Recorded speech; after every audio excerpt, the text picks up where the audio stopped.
My name is Dorian. For 9 years, I kept the Empire's death records. Every soldier, every plague victim, every name that stopped mattering the day it was written down. I was good at it. Too good. Because when the Inquisitor needed someone to blame for the bodies, he didn't pick a stranger. He picked the man who could prove what really happened.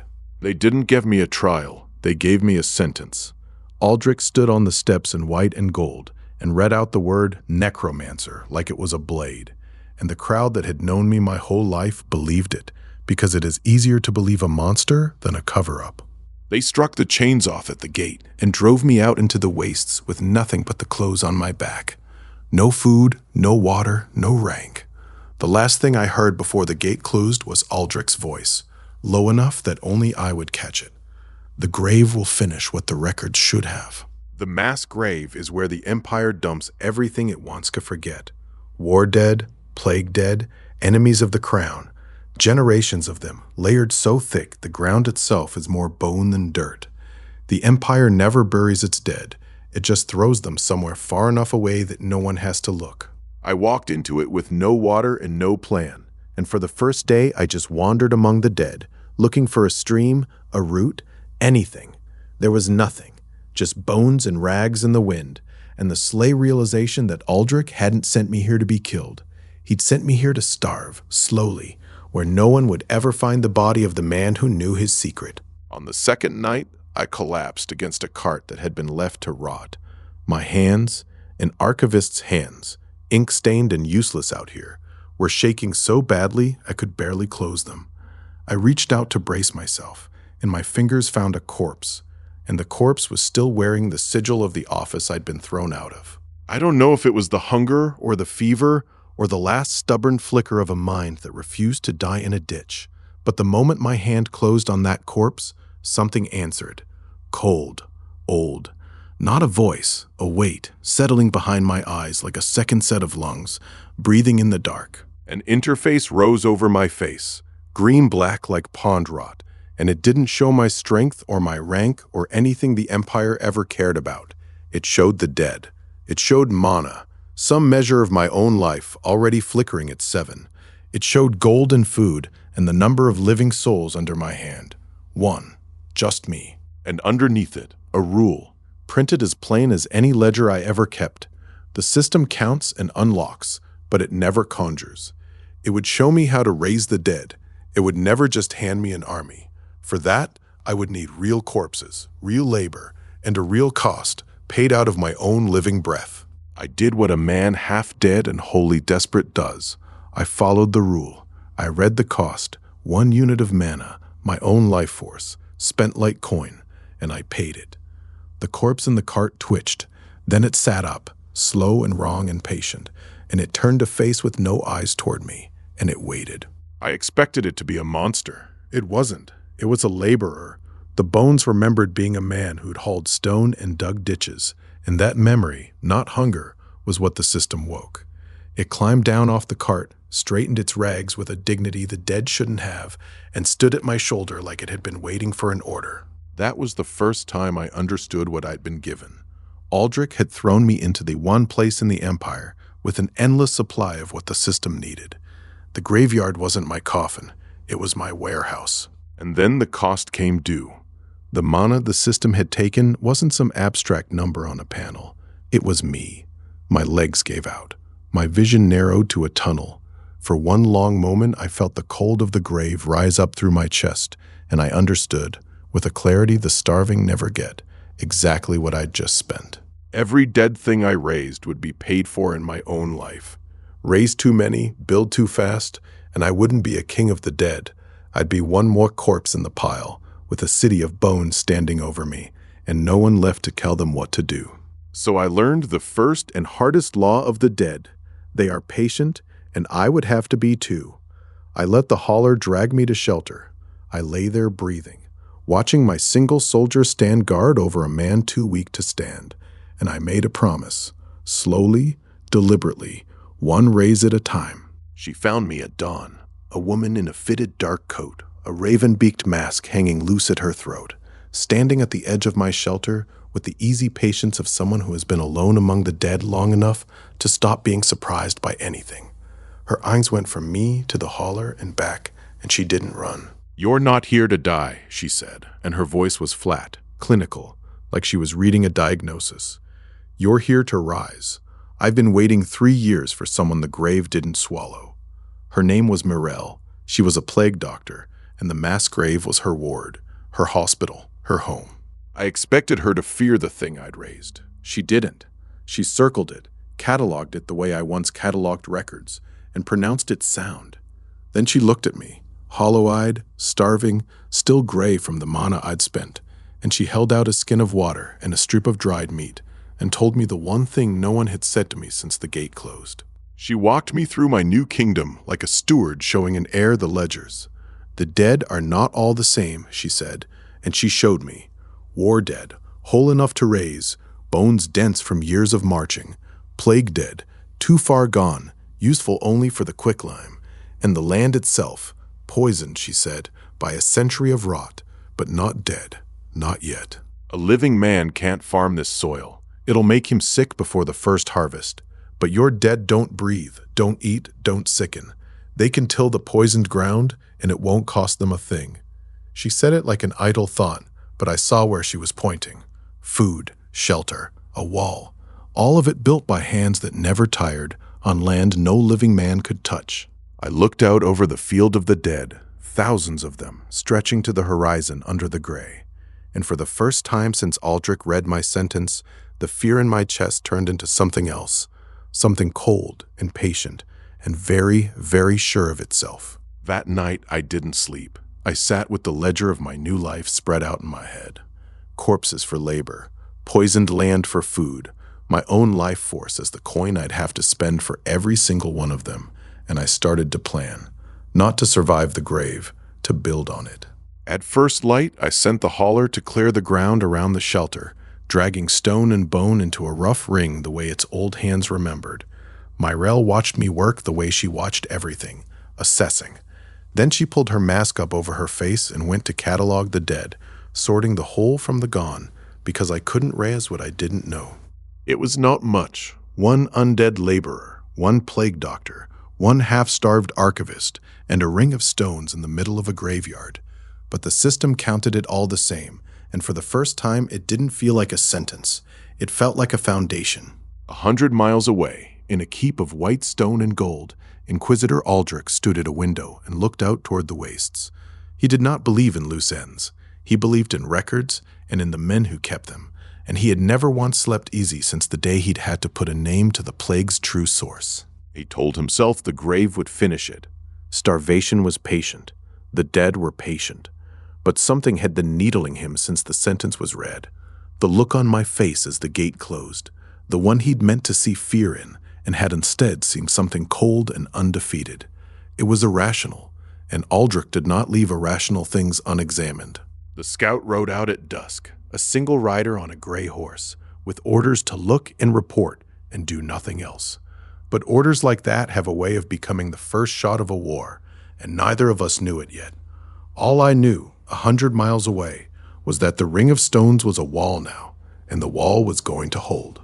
3 days, and the wall was waist-high, stone and bone set by hands that never tired, while Morel's sorted dead waited in their rows like recruits. I'd raised a second laborer, spent a second coin of my own life, and this time I'd eaten first. The lesson of the price, learned. I was still weak, but I was no longer dying. It was Mirelle who saw it first. She was up on the wall's edge, and she went still the way a hawk goes still. And she said my name in a tone I hadn't heard from her yet. Not clinical, afraid. I climbed up beside her and looked out across the wastes, and there, where the gray land met the gray sky, was a rider, coming straight for the grave. I watched the rider come, and I thought about everything Mirelle had said, and about the dead waiting in their rows, and about Aldrich standing at his window 100 miles away, certain the grave would finish me. And I reached down, without looking away from the horizon, and I let the third corpse begin to stir. The scout never came back that first day, or if he did, he turned his horse around before dawn. I didn't have time to wonder. I put my first dead man to work in the poisoned earth, and I watched him, because everything I thought I knew about the dead was about to come apart. He didn't tire. He didn't eat. He didn't slow when the sun climbed and the field turned to a furnace, and he didn't stop when the ground under his bare-boned feet crumbled into black rot that would have sickened any living man who touched it. The poison that had killed the last crop never once touched him because there was nothing left in him for it to kill. He worked until the harness of rope and rags wore through. Then he tied it again himself and went back to the row. And it dawned on me, watching him, that Aldrich had been wrong about what the grave was. It wasn't a place where men went to die.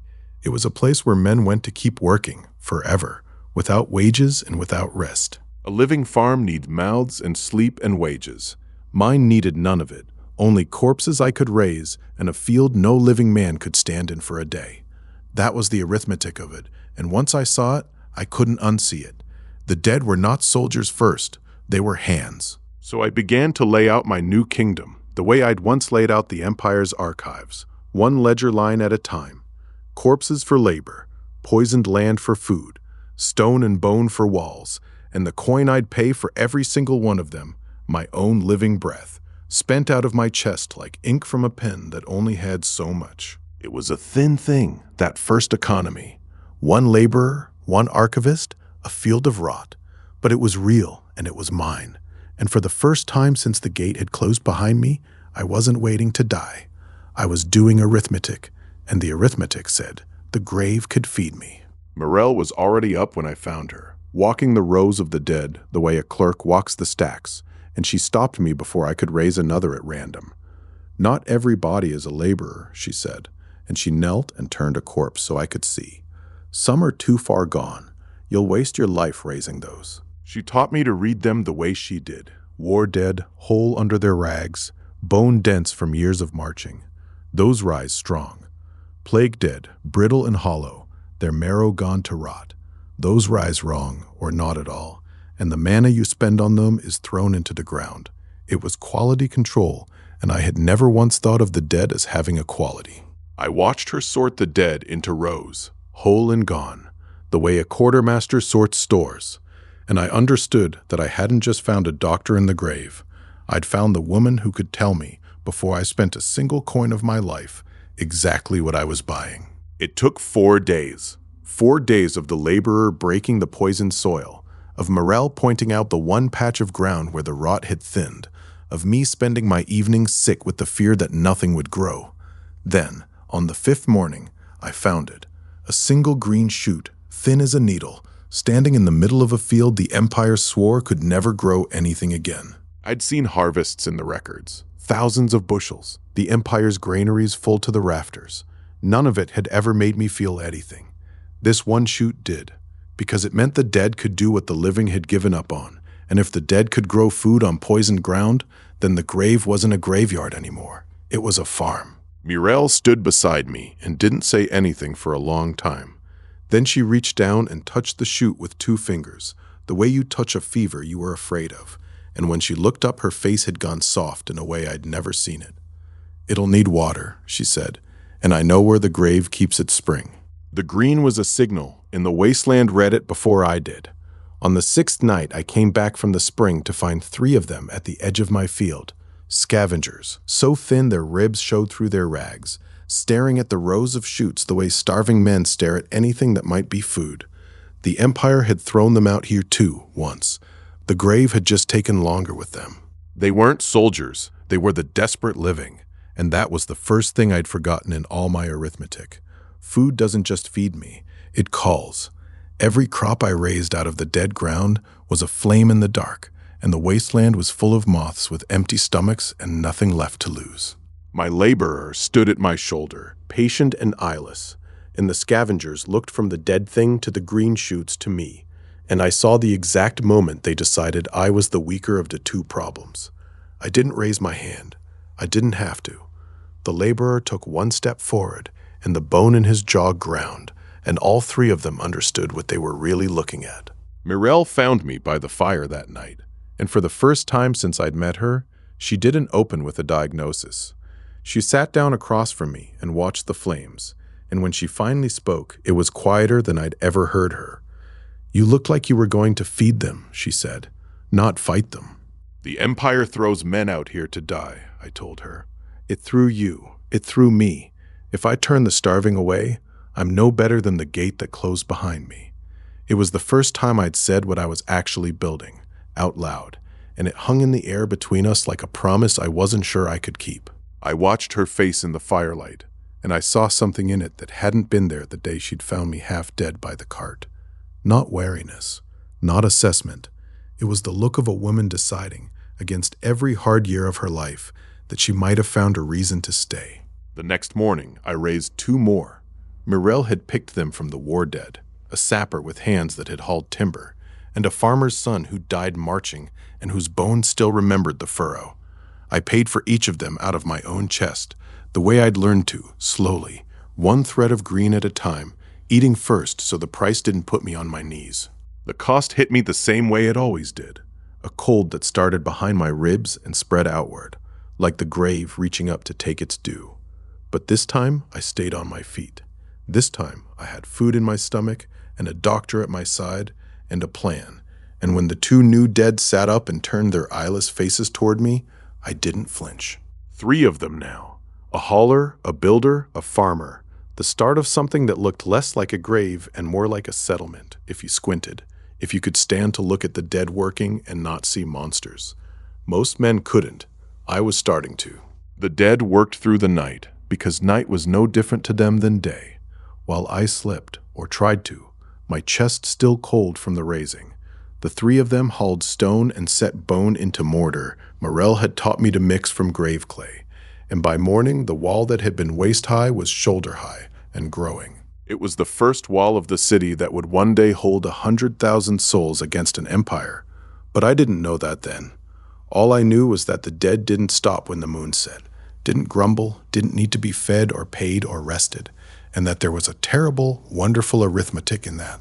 I stood at the wall's edge and watched them work, and I thought about what Mirel had said. Not natural. She was right. Nothing about this was natural. But the empire that had thrown me here to rot wasn't natural either, and I was beginning to think that was exactly the point. Mirel had been surviving in the grave for 3 years before I fell into it, and she'd done it by making the only thing the wasteland had to trade: medicine. Salves for the fever the rot bred, powders to keep a wound from turning black. She laid them out now in little packets and looked up at me with the calm of a woman about to make me a business partner. "The dead can build and farm," she said, "but the living won't trade with a corpse. They'll trade with me." It was the first time either of us had spoken the word trade, and it changed the shape of everything. The city I was building out of bone and stone could be paid for, fed, armed, supplied, by a woman with steady hands and a raven's mask. She stayed, not because she owed me, and not because she had nowhere else to go. She'd survived this place alone for years. She stayed because for the first time in 3 years, the grave had stopped being a place to hide and started being a place worth building. And that, I was learning, was a loyalty the dead couldn't give me. Days passed, and the wall grew, and the green in the poisoned field thickened into real rose, and I started to believe, stupidly, the way the hungry believe, that the worst was behind me. Then Mirel, standing watch at the wall's edge, went still in that way she had, and I climbed up beside her and looked out across the wastes. There, at the far edge of the gray, a figure was coming toward us. Not a scout this time, something taller, heavier, moving with the exhausted, lurching stride of someone who had walked a very long way and was only still upright because the alternative was dying in the dirt. It wore armor, dented in silver, and it carried a greatsword in one dragging hand. I watched her come, and I thought about what I'd said by the fire, that I wouldn't turn the starving away, wouldn't be another gate closing. A paladin, though, the thing I'd been framed as, the thing that burned necromancers. She was everything the dead and I should have feared, and she was walking straight toward my wall. She reached the wall just as the last light died, and I saw now what Mirel had seen from far off. Not a soldier, but a ruin of one. Dented silver plate, the holy sigils on it scratched and scarred over, white gold hair matted to a face that had once been beautiful and was now just very, very tired. She stopped at the gap and looked up at me with steel gray eyes, and even through the exhaustion I could read what she was. A paladin of the Holy Order, cast out the way I'd been, the sigils of her office carved off her armor the way they'd stripped my rank from me. We were, I understood in that first instant the same sentence with different words. Her voice was a blade dragged over stone, and she said it all standing, swaying, too proud to lean on the wall until her own body betrayed her. Then her eyes rolled back, and she went down like a falling tower, and the last thing I saw before she hit the dirt was her hand still locked around the hilt of her sword. We carried her to the shelter. The dead did most of it, because I was still thin, and she was armored like a keep, and Morel went to work with the same steady hands she used on the dead. There was a wound in her side, deep and going sour, and a dozen smaller ones. She should have been dead 3 days ago. Instead, she'd walked. She came to while Morel was cleaning the wound and tried to sit up, all pride and half dead, and knocked Morel's hand away. "I don't need your grave medicine," she spat. "I need to stand." Morel didn't even blink. She just pressed the wound closed and let the Paladin hiss through her teeth. It was then, with her white gold hair fanned on the pallet and her steel eyes glaring murder at the ceiling, that I noticed the thing she'd been too stubborn to mention, her light. Even wounded, even furious, there was a faint glow under her skin, and it didn't so much as flicker when my laborer walked past the door. Holy light should have burned at the sight of the dead. Hers didn't. By morning, she was on her feet, against Morel's orders and every law of medicine, and she walked out to the field where my 3 dead were working, and I followed because I had no idea what was going to happen, and I wasn't about to let it happen without me. She stopped a pace from the holler and raised one hand, and the light came up out of her like dawn. I braced for the dead to burn. They should have. A paladin's light is death to the risen, the first weapon the church ever forged against my kind. But the light didn't burn. It settled over the holler like a blanket, and the thing that had been a dead man straightened, steadied, and went back to work, stronger, if anything, than it had been a moment before. She stood there, staring at her own hand like it had betrayed her, and I understood, in the cold way an archivist understands a ledger that won't balance, that something about the two of us had changed the rules. Her light and my death didn't cancel out. They fused, and neither of us had the first idea what that meant. We spent that day testing it, the way you test a wound to see how deep it goes. I'd learned in the weeks before that the sun wore at the dead. By midday they slowed, and I spent mana just holding them together under it. It was the tax daylight took on everything I'd built. Seraphine's light, laid over them, paid that tax. She walked the rows with her glow around her like a shield, and the dead worked at full strength while the sun climbed, unflagging, and my own chest, that constant nagging drain, went quiet for the first time since the day I'd raised my first. It wasn't just that her light didn't harm them, it carried them. It made my debt hers to keep, and it made me lighter for it. She was wrong about the why. I'd learned that much later, when the truth of what I'd been framed for came out, but she was right about the what. The ward held. Under her light, my undead could farm and build through the full day, and the poisoned field worked twice as hard, began to give twice as much. But the ward was a light in more than name. A paladin's glow over a field of working dead is the kind of thing you can see from a long way off, and the wasteland, I was learning, was full of eyes. The very thing that multiplied the value of everything I built also hung a lantern on it. Seraphine went very still at that, and I saw the cost of her gift for what it was. She hadn't just joined me, she'd branded herself. I looked out over the field, rows greening under the sun, dead men working with a holy glow over their shoulders, and I did the arithmetic the way I always did. More food, more walls, more speed. And in exchange, the Empire would come looking sooner and harder, and it wouldn't send a single rider this time. Every gift out here had a price, and this one's was already on its way across the gray. But she was more than a light. On the 3rd day, I came out at dawn to find her on the wall with her greatsword, moving through drills that had been beaten into her since she could stand, and it was the first time I saw what the Empire had really thrown away when it stripped her rank. She moved like weather, like the sword was a limb she'd loaned to the air. A paladin is forged to fight the things that scare armies, and Seraphine, even exiled and half-healed, was a weapon the way my dead were labor. I'd been building farms and walls with my risen. What I hadn't built was a way to fight. Not really, not against men with steel and training. She was that. She was the missing piece I hadn't known I was missing. She turned, then, and the great sword came to rest across her shoulder, like it belonged there, and her curvy, armored silhouette against the sunrise was the most dangerous thing I had ever seen stand still. I believed her, every word. She was right about the scavengers. They came back 9 nights later, and this time they weren't 3 starving men. They were a band, maybe 24, armed with rusted blades and torches and the specific courage that comes from wanting what someone else has grown. They hit the wall at midnight, and the torches made the whole field dance with light. I raised the alarm and pulled 2 fresh soldiers from the war dead, spending the mana cold out of my own chest, even as the first torch arced over the wall. And then I put my dead to the line, hauler and builder and farmer, bone and patience, at the gaps where the wall was thinnest. But it was Seraphine who met the charge head-on. She came off the wall with that great sword and her light blazing, and the first scavenger to reach her learned what a paladin is in about the time it takes to blink. They thought they were raiding a graveyard. They found a fortress. The dead held the flanks, slow and unbreakable, while Seraphine carved the center, and it was over almost before I'd finished ordering the line. When the sun came up, we counted what we'd won and what it had cost. No dead lost. Bone is hard to break and harder to keep broken.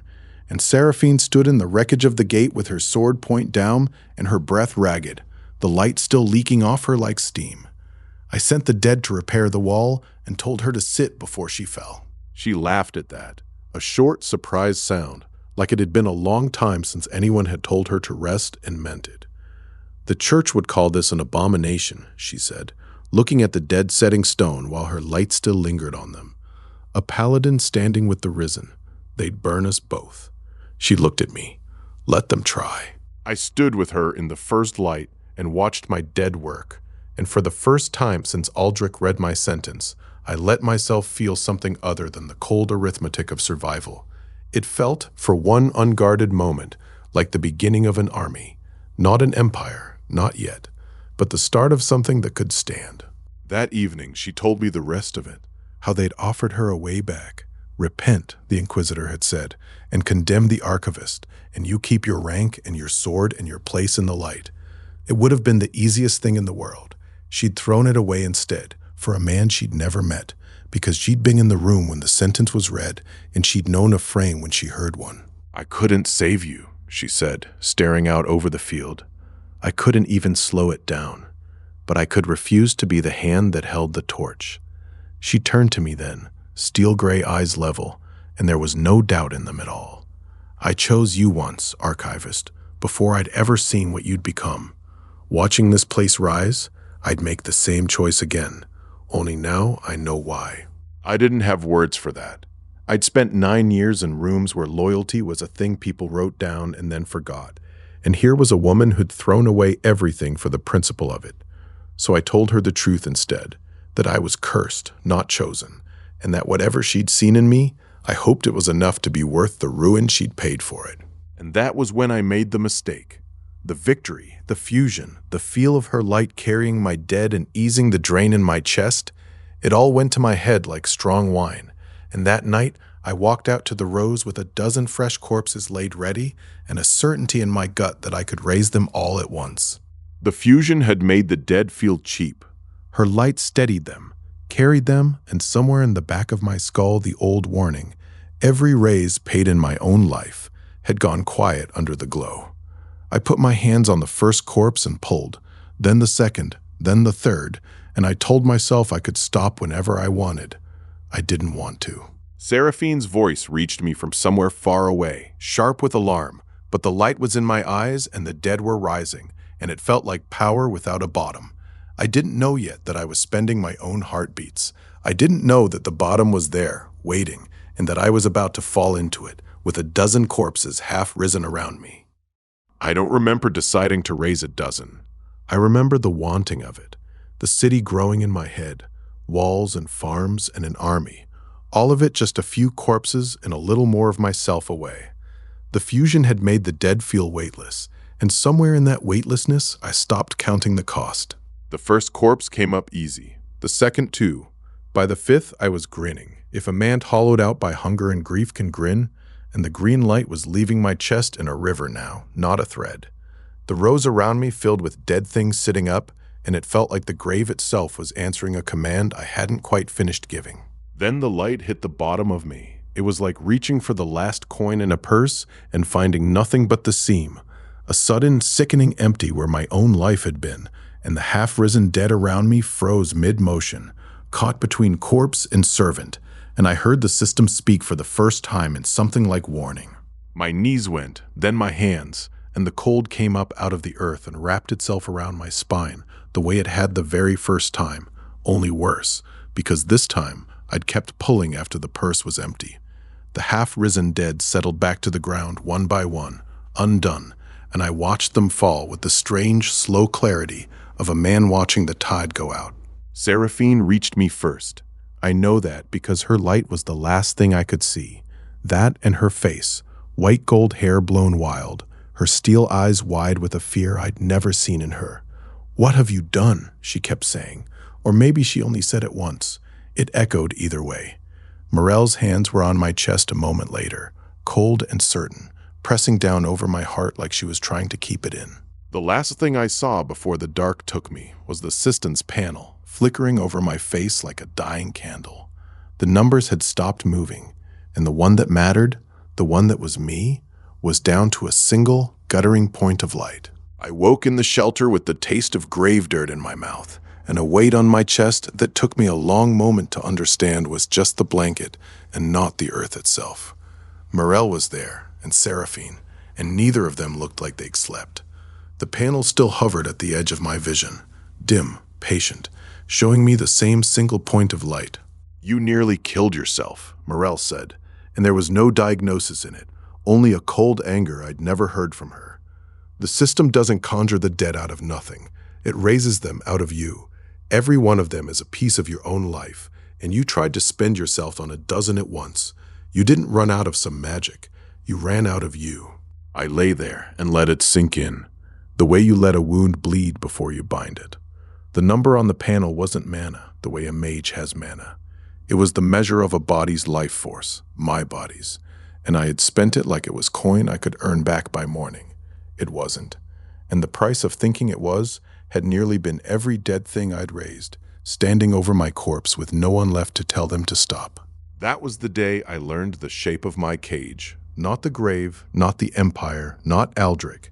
The real limit had been inside me the whole time, and I'd spent 3 episodes worth of hubris refusing to see it. I could raise exactly as many dead as my body could pay for. No more. The system would count and verify, and then it would stop me cold when I reached for what I couldn't afford. I tested it in my head, lying there, the way an archivist checks a column of figures. To raise the whole grave, the 100,000 names I'd once cataloged, I would need 100,000 slivers of my own life. It was absurd. It was impossible. And yet somewhere in the arithmetic, the first faint shape of a solution began to form, because if I couldn't raise them all at once, I could raise them slowly. Slowly. That was the word I'd been running from since the gate closed. The Empire wouldn't come slowly. Aldrich wouldn't. But I had no choice now, and the man who wanted to build an empire was going to have to learn to build it the way empires are actually built. One stone, one dead man, one recovered breath at a time. The dozen I'd tried to raise were ruined. That was the second cost, the one I hadn't seen coming until Myrell pointed it out with a tired finger. A corpse half risen and then abandoned doesn't lie back down clean. It's spoiled. The binding half made, the bones half woken, useless for anything but the quicklime. I'd thrown away a dozen good bodies in a night of my own life, and I had nothing to show for it but a lesson. My 5 undead stood idle through all of it, waiting for orders I was too weak to give. It should have been a comfort, 5 tireless workers standing patient in the field. Instead, it was an accusation. I'd built them up as the whole future of my city, and here I was, flat on my back, unable to so much as point them at the wall. So I learned to build slow, to count every raise against the life in my chest before I made it, to ask for each new dead man whether he was worth the days it would take me to recover the breath he cost. It wasn't the empire building I'd dreamed of in the dark. It was better. It was the kind that doesn't kill the man building it. Myrell put me on a schedule like I was one of her patients, and I followed it the way a drowning man follows a rope. Eat before I raised, sleep the full dark, let the light in my chest climb back one slow point at a time before I spent so much as a thread of it. It was the first time I'd thought of my own body as a resource, and it changed everything. Food became fuel, not comfort. Sleep became recovery, not weakness. And Seraphine's ward, I found, did more than carry the dead through the daylight. It carried me too, easing the constant drain of sustaining 5 risen so that what food and rest gave me stayed mine, instead of leaking out through a dozen threads. The panel's number began, finally, to climb. I watched it rise the way a miser watches a coin. There was an economy inside me now, and it ran on the same rules as the one outside. Source, method, use, bottleneck. The source was food and sleep. The method was patience. The use was the dead. And the bottleneck, the thing that would decide whether I built a village or an empire, was how much of myself I could bear to spend and how fast I could earn it back. Through all of it, my 5 stood in their rows and waited, and there was something terrible in their patience. A living crew would have grumbled or drifted or deserted. The dead simply stood, idle and eyeless, holding the shape of the work I'd meant to give them. And it came to me that this was the real cost of overreaching. Not the mana, not the ruined corpses, but the image of my own ambition standing frozen in a field. I'd wanted a city that built itself. I'd gotten 5 motionless servants and a warning written in bone. The dead would do exactly what I could command and no more. And a man who commands nothing, who has spent himself into the dirt, commands nothing but silence. The Empire wasn't going to wait for me to learn restraint, but the dead would. They had nothing but time. It should have broken me, that field of idle dead. Instead, it settled something. I'd been building like a man who thought the grave was endless, and his own life wasn't part of the ledger. Now I knew better. The ledger was my life, and I was going to keep it balanced, even if it meant the city rose an inch at a time. Seraphine found me on the wall that evening, and for a long time she just stood beside me, looking out at the dead standing patient in the field. When she finally spoke, her voice was quieter than the sword I'd watched her swing, and it cut just as clean. "You nearly died trying to rush what can't be rushed," she said. "I've watched empires do the same." "Power without restraint is how empires fall," she went on. And there was something old in it, the echo of a lesson she'd learned somewhere I couldn't see. The church taught us that the holy flame is a gift that turns to ash in the hands of the greedy. Your dead are no different. You hold a power that could raise a nation or bury you at its center. I turned her words over the way I once turned over the Empire's oldest records, looking for the flaw in the arithmetic. There wasn't one. She'd told me the thing I most didn't want to hear, and she'd told it to me standing over a field of proof. So I nodded, and I looked out at my 5 dead, and I made the only promise that mattered anymore. So I rebuilt the slow way, 1 raise at a time, counted against the light in my chest, and never more than my body could pay back. I worked alongside the dead now, instead of commanding from some imagined height, an archivist with ink-stained hands, learning the weight of every stone the dead set in place. It was slower than I wanted. Everything was slower than I wanted. But it was steady, and there was a peace in it I hadn't expected, the peace of a ledger that finally balanced.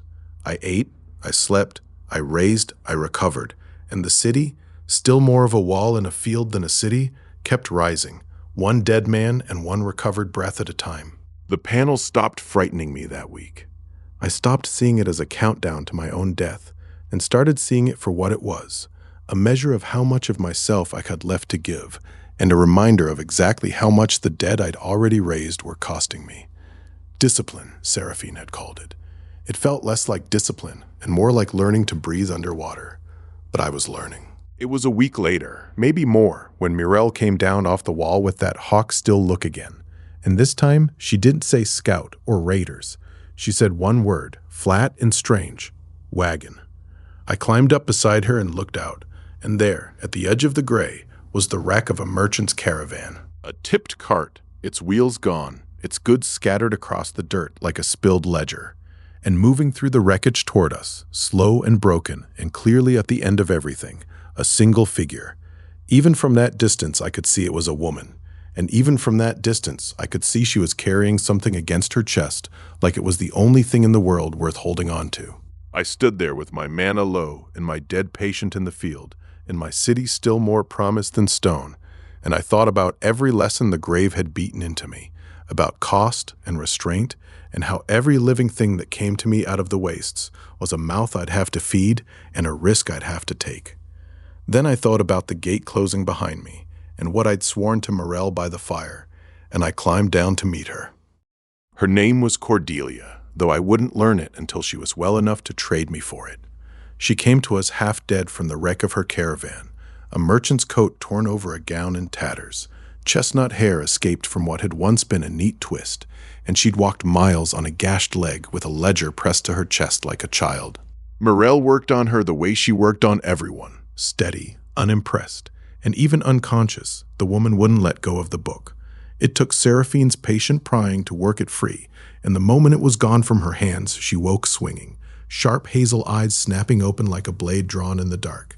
"Give that back," she said. "It's worth more than everything else in that wagon." I handed it back. It was a ledger, battered and water-stained, and she took it from me the way a drowning man takes air, checking the pages one by one before she'd even look at the women who'd saved her. Then, at last, she looked up, and she saw the three of us, a necromancer, a paladin, a plague doctor, and the first thing out of her mouth was a merchant's question. Her name, when she finally gave it, was Cordelia Vane, and she'd been heir to a merchant house before her family found it cheaper to frame her for embezzlement and dump her in the wastes than to let her inherit. She told us this flatly, without self-pity, the way you'd recite a balance sheet. They took everything, she said, except the one thing that matters. She tapped the ledger with one finger, and I saw then what she actually was. Not a victim, not even really a woman in need of rescue. She was a walking map of the Empire's trade, the roads, the tariffs, the weak points where a coin could be made or a supply line cut, and she had walked out of her own ruin with all of it intact in her head. I looked from her to the field, where my dead were already hauling stone, and something clicked behind my eyes, like a lock opening. I'd been building food and walls. What I hadn't built was gold, and gold, Morel had taught me, was the only thing that could buy what the dead couldn't make. Cordelia didn't flinch at the dead the way the scavengers had. She walked the settlement on a borrowed crutch the day after she woke, and she looked at my risen the way she looked at everything, as assets. "They don't sleep, don't eat, don't strike for wages," she said, and there was something like hunger in it. "Do you have any idea what that's worth?" She started listing it off on her fingers. Bone charcoal. The tanners and the sugar refiners in the cities pay real coin for it, and we were standing on a mountain of raw material. Iron, if the dead could work a forge. Salt-cured goods, if the field ever produced enough to spare. The dead made what the living wanted, and we'd been leaving it all in the ground.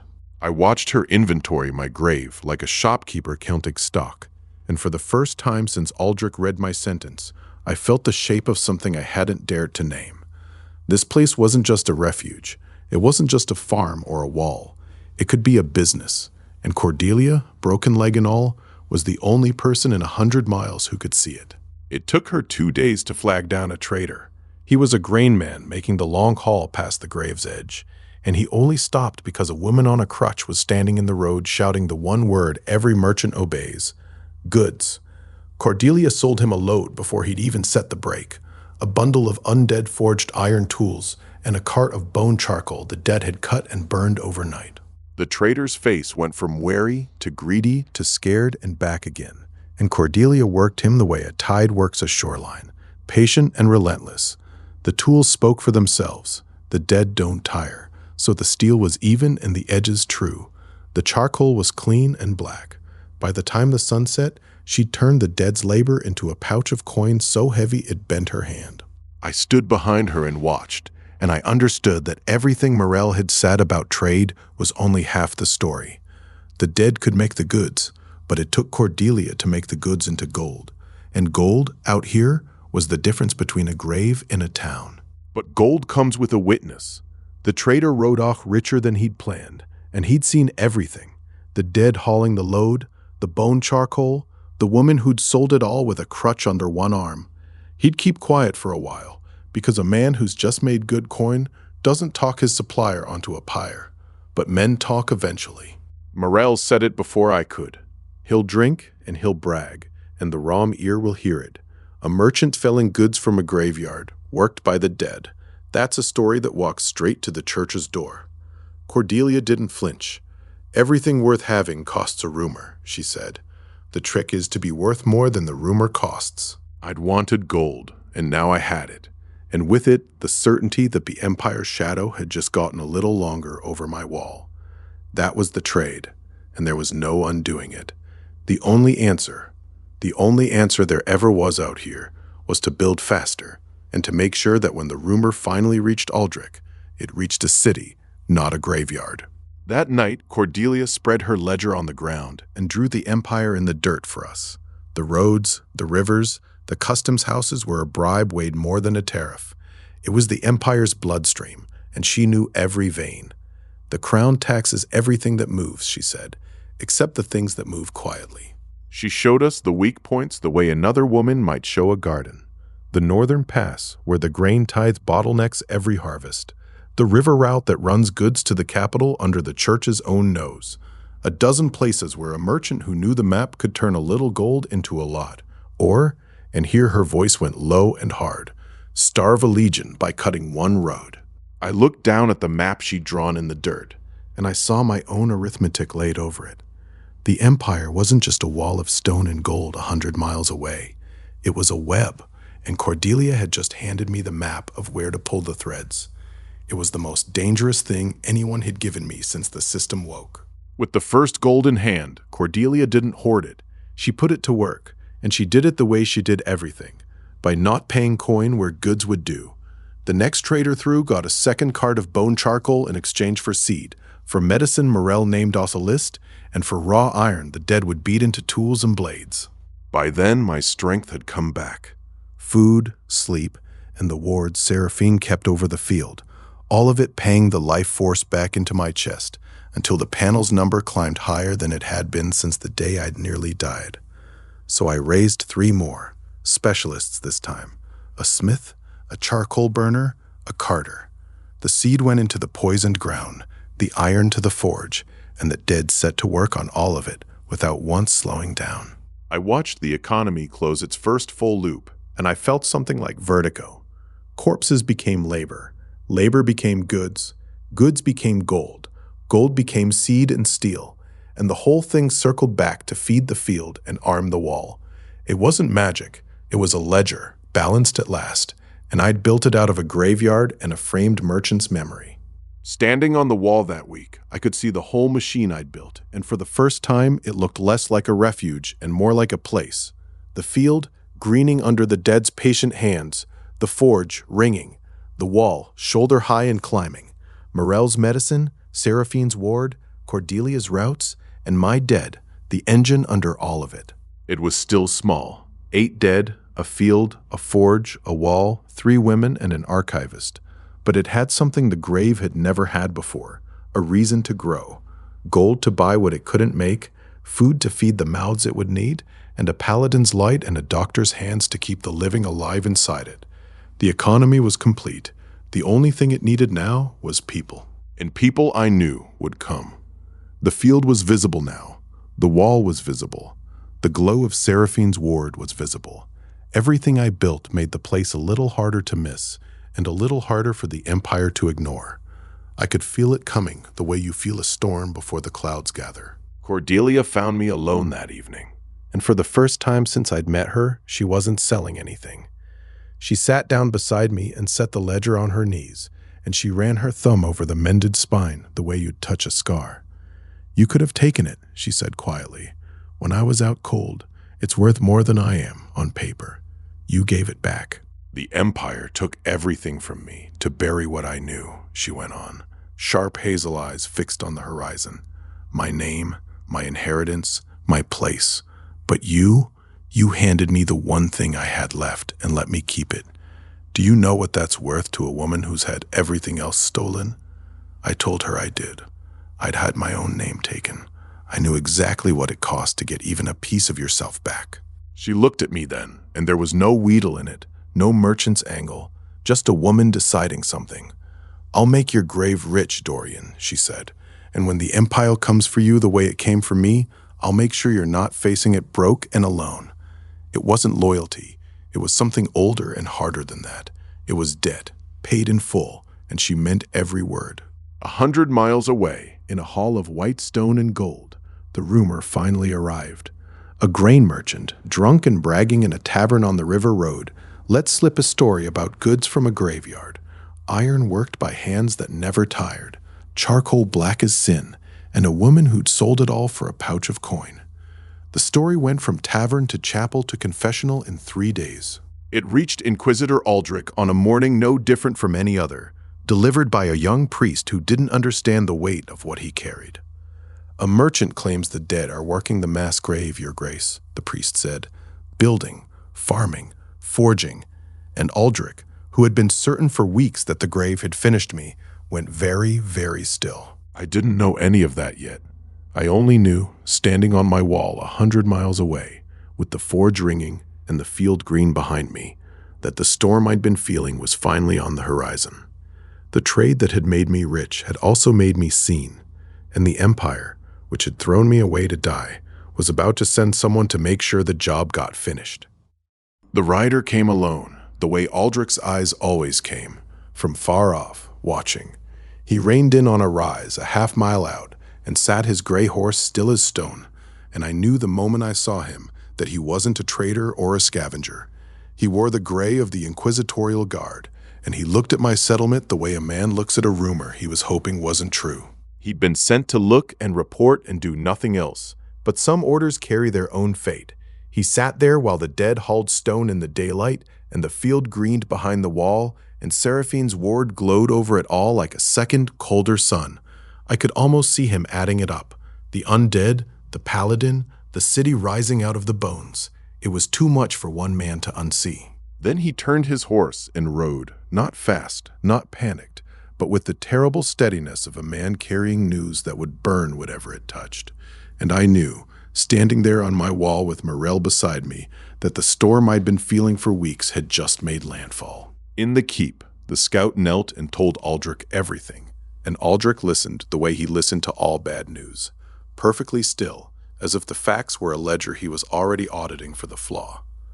"How many of the dead?" he asked. "2 hands, Your Grace," the scout said, "maybe more by the time I rode out. And a paladin stands with them." That was the part that broke the stillness. A paladin, the church's own blade, standing with a necromancer. It turned the whole thing from a dead man's last grudge into something else, a heresy, a rival, a wound that could bleed the faith if it was allowed to spread. Aldrich's face didn't change, but his hand on the arm of the chair went white, and that was all the anger he ever let himself show. I didn't hear the order, of course, but 100 miles away, I felt its shape in the air, the way a sailor feels the weather turn. I went down off the wall and found Seraphine, and I told her the one thing I'd been certain of since the day I'd raised my first dead man. They were coming, and this time they wouldn't come to look. They came at dawn 3 days later, And they came as a company, 40 men in the Empire's colors, with a captain at their head and a banner that meant the church had lent its blessing to the work. 40 men against 8 dead and a paladin and an archivist who'd never held a sword that wasn't made of ink and paper. The soldiers didn't rush. They'd been told what they were facing, and they came up the road in good order, shields locked, the way men march on a town they mean to erase. But they'd been told about a graveyard, a rumor. What they found was a wall of stone and bone, a field already reaped, and dead men standing in the gaps with no fear on their faces, because there was nothing left in them to be afraid. Seraphine stood on the wall with her greatsword, And the soldiers, good, faithful men, most of them, looked at her and hesitated, because it's one thing to march on a necromancer, and another to march on a paladin, who once led men just like them into battle. She didn't give them long to think. "You want this ground?" she called down. "Come take it. But know that every man who dies here does not leave here." They came over the wall at 3 points, And the dead met them without a sound. I'd spent the last of our gold on barricades and oil and quicklime, the ugly arithmetic of a siege, and I spent my mana on the dead, holding them, directing them, pulling them back into line when a sword took one of them apart. Bone is hard to break, but 40 men with steel can break anything if you give them time. Seraphine was everywhere the wall was thinnest, her light a white fire in the smoke, and the soldiers found they could not bring themselves to strike her the way they'd strike a monster. And that hesitation killed more of them than any sword. The dead held the gaps, slow and unbreakable, and every time the company pulled back to reform, I moved my bone soldiers into the breach and closed it. I watched 2 of my dead go down and not get up, a hauler and the builder, shattered past even the ward's mending, and I felt each loss like a coin drop down a well. The cost was real now, not arithmetic, but the line held. For the first time, my city, my graveyard, my handful of risen, stood against the Empire's steel and did not break. When it was over, the company broke and ran, leaving their dead behind them in the trampled dirt. And that, I understood only later, was the worst thing that could have happened to the Empire. They retreated, and they left 40 men's worth of fresh corpses at the feet of a necromancer. The thing they'd marched to destroy had just been fed. But the victory cost. I counted it the way I counted everything, standing in the smoke with the panel before me, 2 dead shattered past raising, a third of our gold gone on oil and barricades, mana spent down to the bone, my chest cold and my hands shaking. And a truth I couldn't unsee. The Empire knew now. There would be no more rumors and lone riders. There would be war. Seraphine stood beside me, breathing hard, her light still flickering at the edges like a fire that wouldn't quite go out. "They'll send more," she said quietly. "This was a company. Next time, it'll be a legion." She was right. I could feel it. The Empire doesn't lose to a graveyard and walk away. It comes back. We sat around the fire that night, the 4 of us now, plus the dead standing watch in the dark, and none of us pretended it was over. Cordelia said it plainest, the way she said everything, with a merchant's ruthlessness. The Empire can't let you exist. Every day you stand, you prove their sentence was wrong. They'll come until you fall or they do. I looked around that fire and saw what I actually had, and for the first time, it didn't feel like too little. A doctor, a paladin, a merchant, and a necromancer who'd learned the hard way that power without discipline is just another way to die. It wasn't an army, but it was the seed of one, and the seed of an army is exactly what you need when a bigger army is marching. So I didn't mourn the 2 dead I'd lost. I'd raised them from the grave once, and the grave was still full.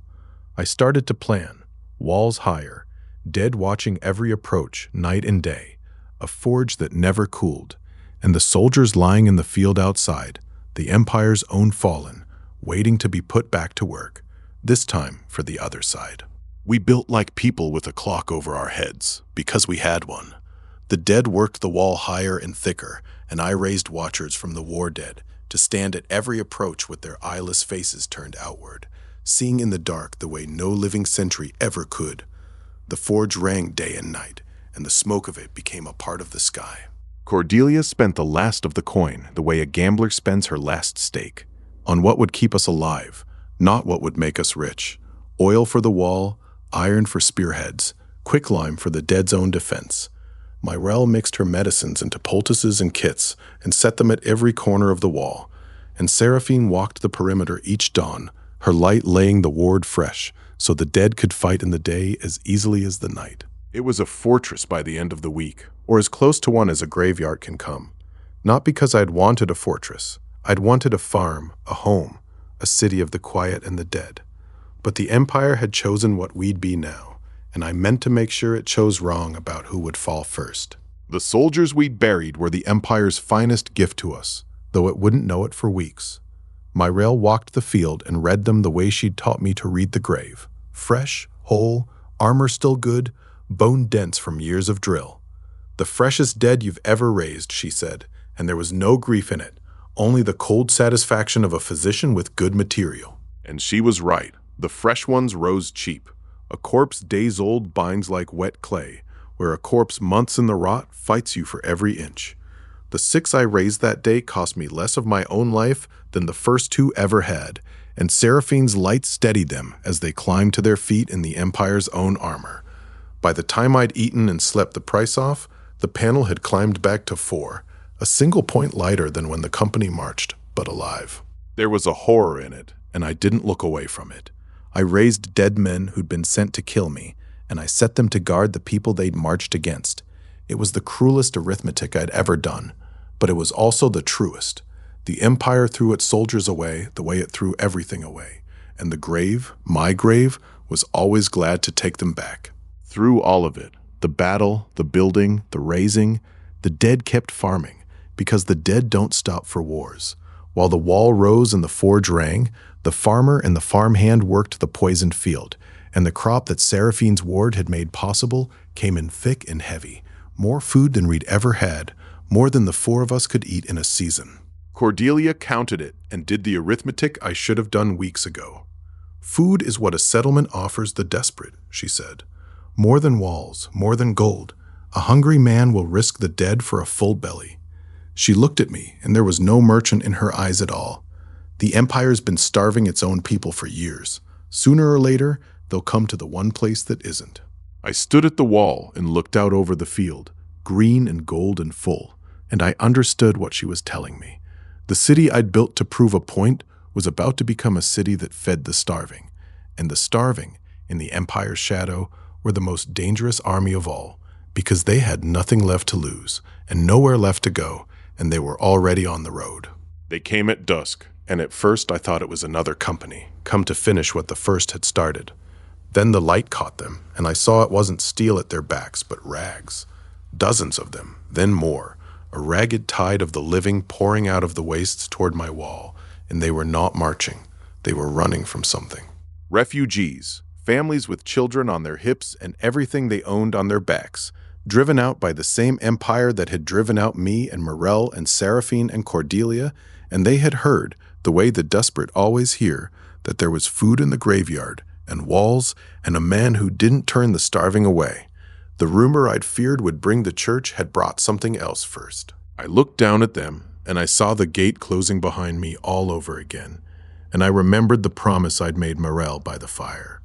Then I looked at my 12 dead, patient on the wall, and at the field full of food behind me, and I understood that the city wasn't going to be just mine anymore. It was going to be theirs. And whatever came next, the Legion, the war, the Empire itself, it was going to have to get through all of us. They came at dusk, a tide of the living washing up against our wall. 30, 40 of them, hollow-cheeked and footsore, children carried on shoulders, an old woman leaning on a boy. The Empire had been burning villages and conscripting sons, and the only road that led away from Aldrich's war led here, to the one place the Empire would not follow. The word had spread the way fear spreads, faster than any rider. There was a city of the dead rising in the mass grave, and it had food, and it had walls, and it did not turn the desperate away. I stood at the gate and watched them come, and I recognized every one of them, because I had worn that face myself at Aldrich's gate. Then the first of them saw the dead, my 12, standing patient at their posts, bone and rags and hollow eyes, and the whole tide stopped. A woman screamed. A man crossed himself with a hand that would not stop shaking. They had fled one horror and found another wearing my name. I ordered the gate open, and my dead moved to obey, carrying water, clearing a path, taking the arm of a woman who had fallen. That was the moment the terror turned to something worse. The refugees did not see laborers coming to save them. They saw the dead walking, reaching, and they recoiled from their own deliverance like it was the plague. Seraphine stepped past me before I could speak. She lifted one gauntlet, and a soft light ran through it. Holy light, the same light that should have burned my dead to ash on sight. It didn't. It steadied them, and it fell over the terrified crowd like a held breath, and one by one the screaming stopped. It was the cruelest of ironies, and I felt it like a splinter under the skin. The Empire called me a monster for raising the dead, and now the dead I'd raised were the only thing standing between the living and the hunters, and the living could not bring themselves to look them in the face. Hunger is a greater terror than any corpse, and I knew it because I'd starved in this same dirt. So I didn't argue with their fear. I fed it. I had Cordelia open the stores and sent the undead to carry out the first harvest. Grain they had tilled from poisoned soil that no living hand could touch, and I put bread into the hands of the hungry myself. The first loaf went to the old woman, and she took it with both hands and wept into it without biting. The second went to a child who would not meet my eyes but ate like a wolf. Around me the dead stood serving food, and the living ate from the hands that had dug their bread out of the ground, and fear began, very slowly, to lose to the body's oldest argument. I watched him eat and thought about what a meal does to a man who has been hunted. It doesn't erase the terror, but it buys a single quiet hour in which terror and gratitude can share the same table. That hour was all I had to work with, and I meant to spend it well. Cordelia found me at the fire with her ledger already open, and the look on her face was the one she wore when a deal was about to go bad. "Every mouth," she said, "is a number, and these numbers do not add up to safety." She showed me the columns, what we had, what we'd given, what 40 living souls would eat in a week. The gap yawned like a second grave. This was the real price of mercy, and the system had no banner for it. The undead eat nothing, tire never, ask for no roof. The living eat, sicken, need fire and cloth and a wall to sleep behind. Every refugee I let through the gate made the city weaker in grain before it made it stronger in anything. And I could not feed 40 on the harvest that had been meant for 4. I looked at the sleeping refugees, at the dead standing watch over them, and I understood the Empire's oldest lie for what it was, that mercy is free. It isn't. It is the most expensive thing a man can offer, and the bill was already on my table. By dawn, some of them were gone, a dozen who could not stomach sleeping within reach of the dead, who chose the hunters over the horror and slipped out before the light. I let them go. You cannot win a terrified heart with a wall. You can only hold the gate open and hope the ones who stay do it for a reason that will outlast the fear. But most stayed. That was the surprise, and it taught me something I never forgot. Starvation and pursuit will drive a man to tolerate almost anything. But what made them stay was not desperation alone. It was the bread and the wall and the dead who had stood all night between them and the dark without once asking for payment. I counted the ones who remained and tried not to let the relief show. 20. 20 living souls had looked at what I'd built out of a graveyard and decided it was safer than the empire that had birthed them. That was either the founding of a city or the first page of a tragedy, and I would not know which until the moon came back around. What the living brought me was worth more than their fear cost. A mason whose grandfather had built the imperial granaries took one look at my dead stonework and began correcting their joints with a patience that bordered on reverence. A farmer who had lost his own fields walked my poisoned acres and pointed to the one corner where living seed might still take, where the rot had not reached. The dead can do, but they do not know. They remember the shape of work without the craft's cunning, tilling and hauling and stacking by rote. The living know, but they tire and sicken and die. Put them together, and you had a thing neither could be alone, hands that never rested, guided by minds that understood why. So I set them to it, living beside dead, and watched the shape of the city change in a single day. The wall grew straighter, the fields grew ordered, and a woman who had been a seamstress taught a skeleton to cut cloth and did not flinch once while she did it. 20 living souls needed more than walls and bread. They needed guards enough that the hunters would think twice, and work crews enough to keep them fed. So that evening, I walked to the sordid rows where Morel had laid out the whole dead, and I began to raise again, not in fever this time, but in careful, counted labor.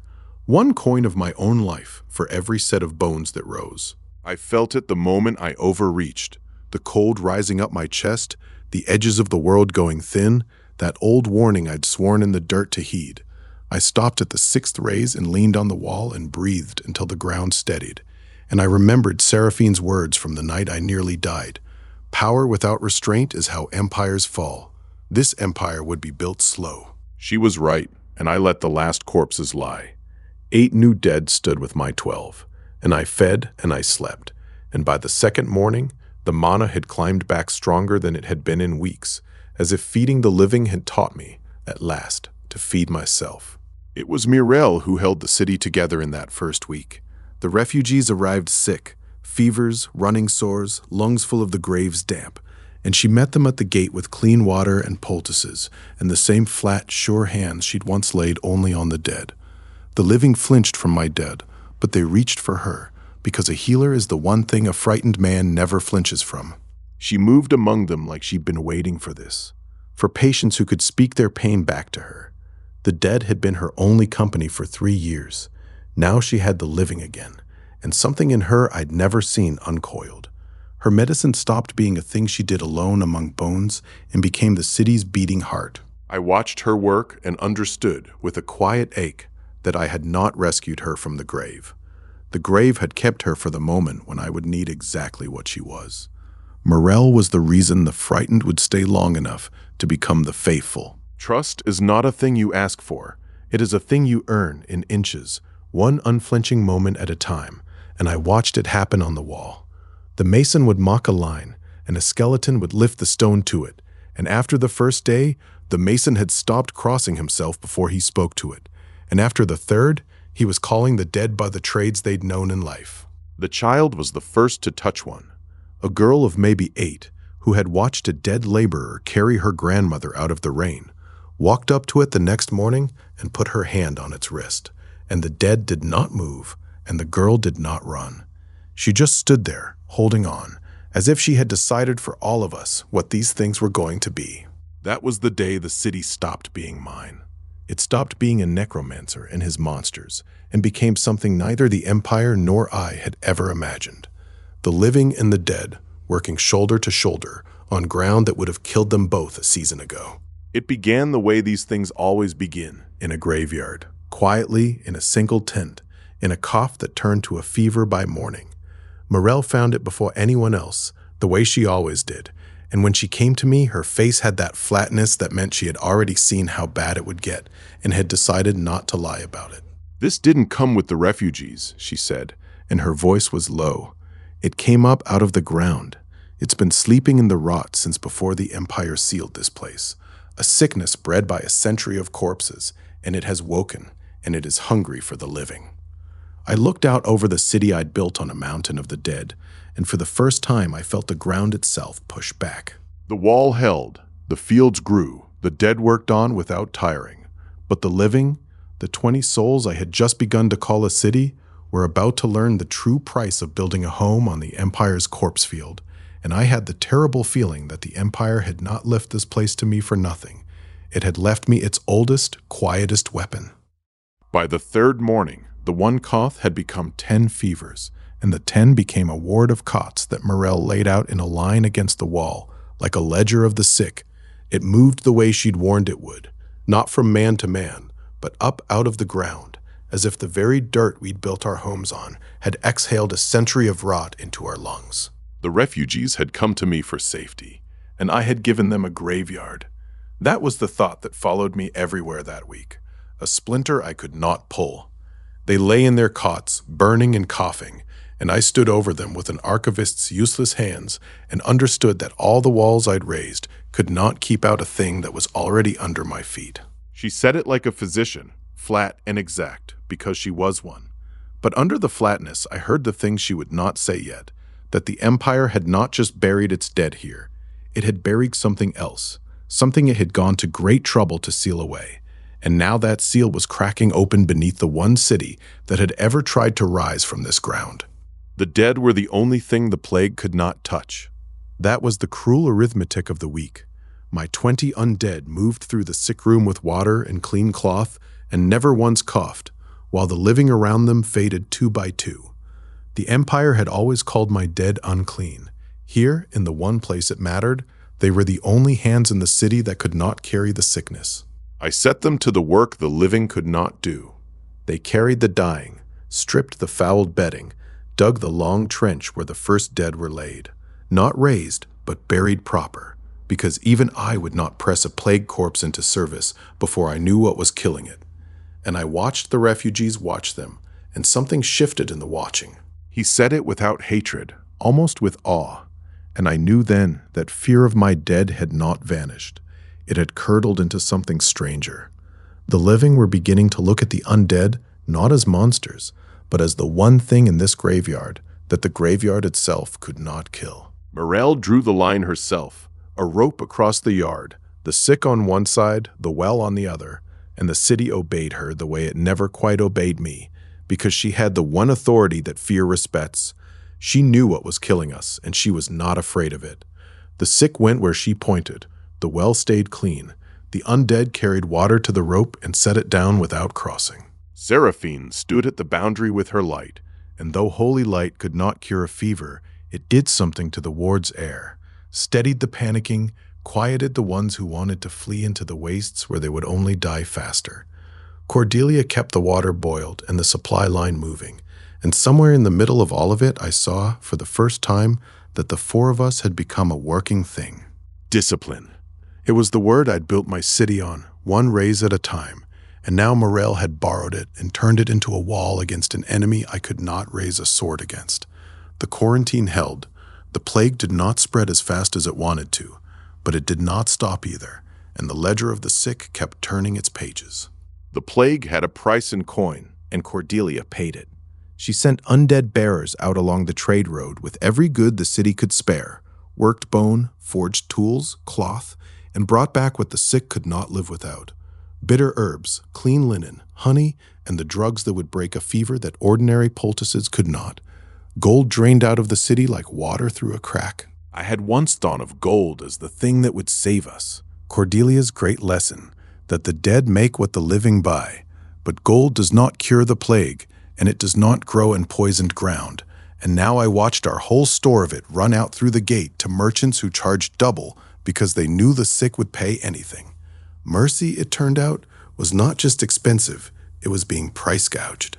She said it without self-pity, just the flat mathematics of a woman who had been stripped of everything once and had learned exactly how fast a fortune can become nothing.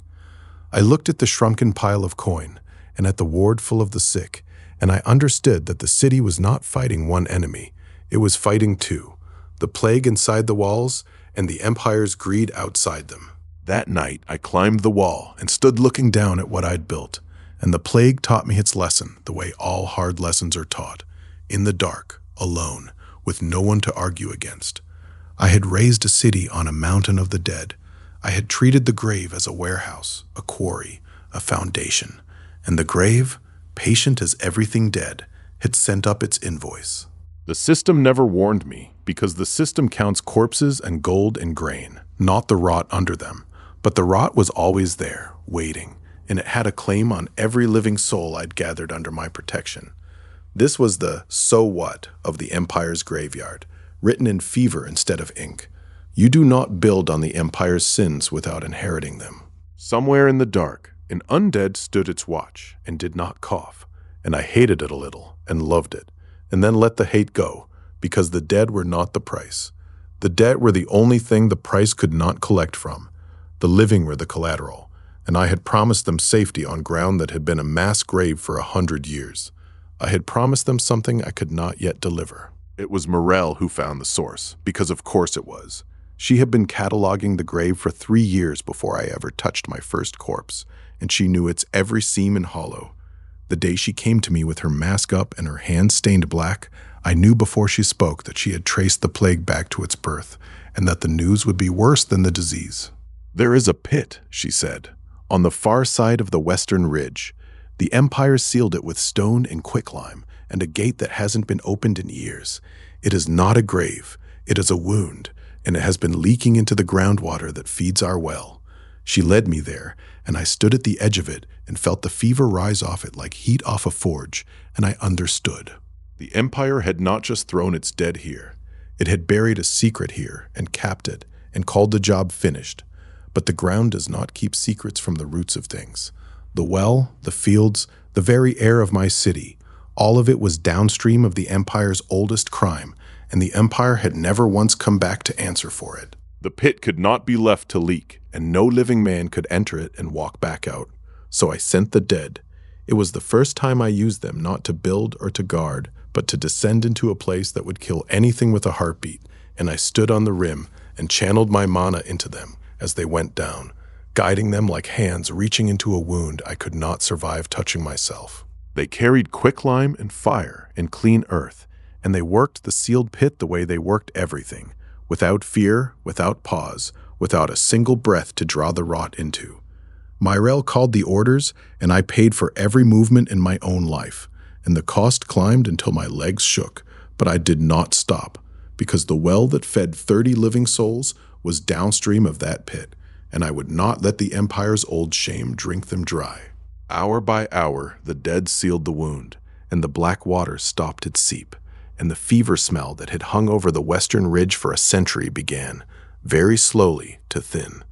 When the last seam was closed and the last dead climbed back out of the pit, I sank to my knees on the rim and let the mana go, and the world went dark at the edges, and I did not fight it.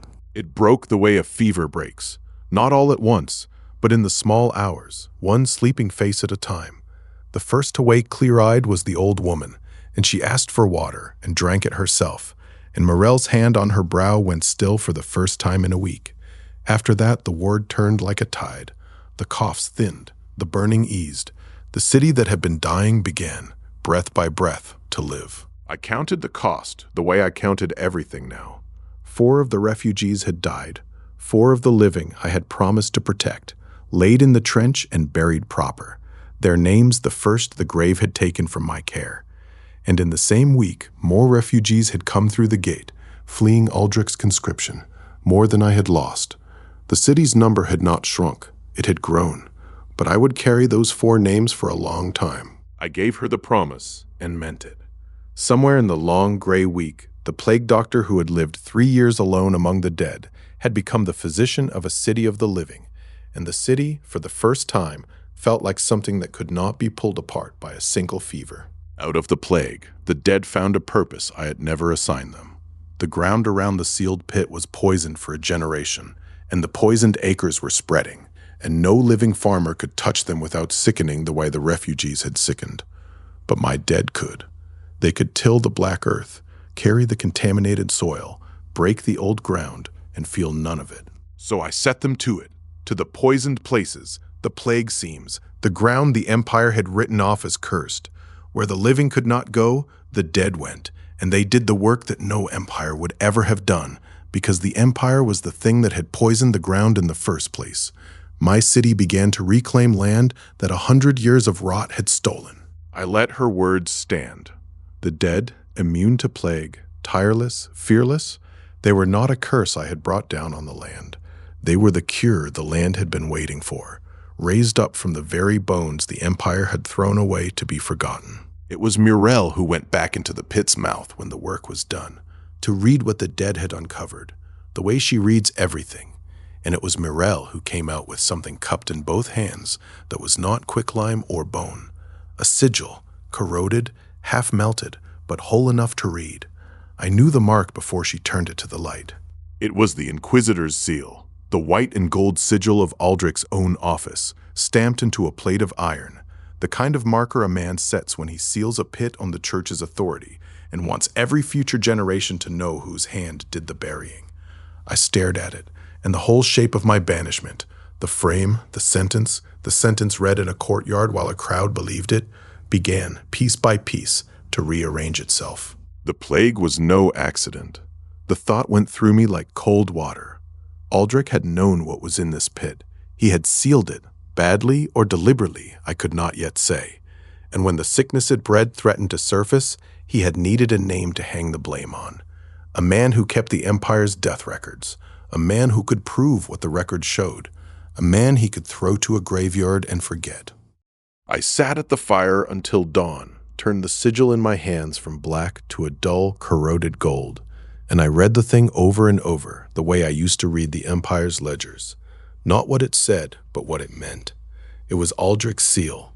It was the mark of the office that had condemned me, and it was buried in a pit the Empire had sealed in haste and left to rot under the city I was rebuilding.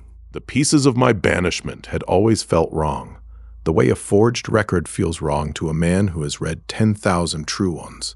The charge of necromancy came with no evidence, no trial, no witnesses, just Aldrich's word and a crowd eager to believe it. Now I held the reason in my hand. The man who sealed this pit needed a scapegoat to keep it secret, and I was the one archivist in the Empire who could read what the records really showed. Myrelle watched me from across the fire, her mask down, her face unreadable, and I saw in her the same patient certainty she'd had the first morning she found me among the dead. She had waited 3 years for someone the grave didn't swallow. She did not rush me now. She just waited, the way the truth itself had waited, for me to finish putting the pieces together. I did what an archivist does when the records have been tampered with. I went looking for the discrepancy. I had no ledgers anymore. Aldrich had made sure of that when he burned my archive. But the pit kept its own records, and so did the ground. Morel took me back through the sealed earth, and Cordelia did what she does best. She read the numbers in the salvage and the salvage in the numbers. The theft surfaced the way a body surfaces in still water.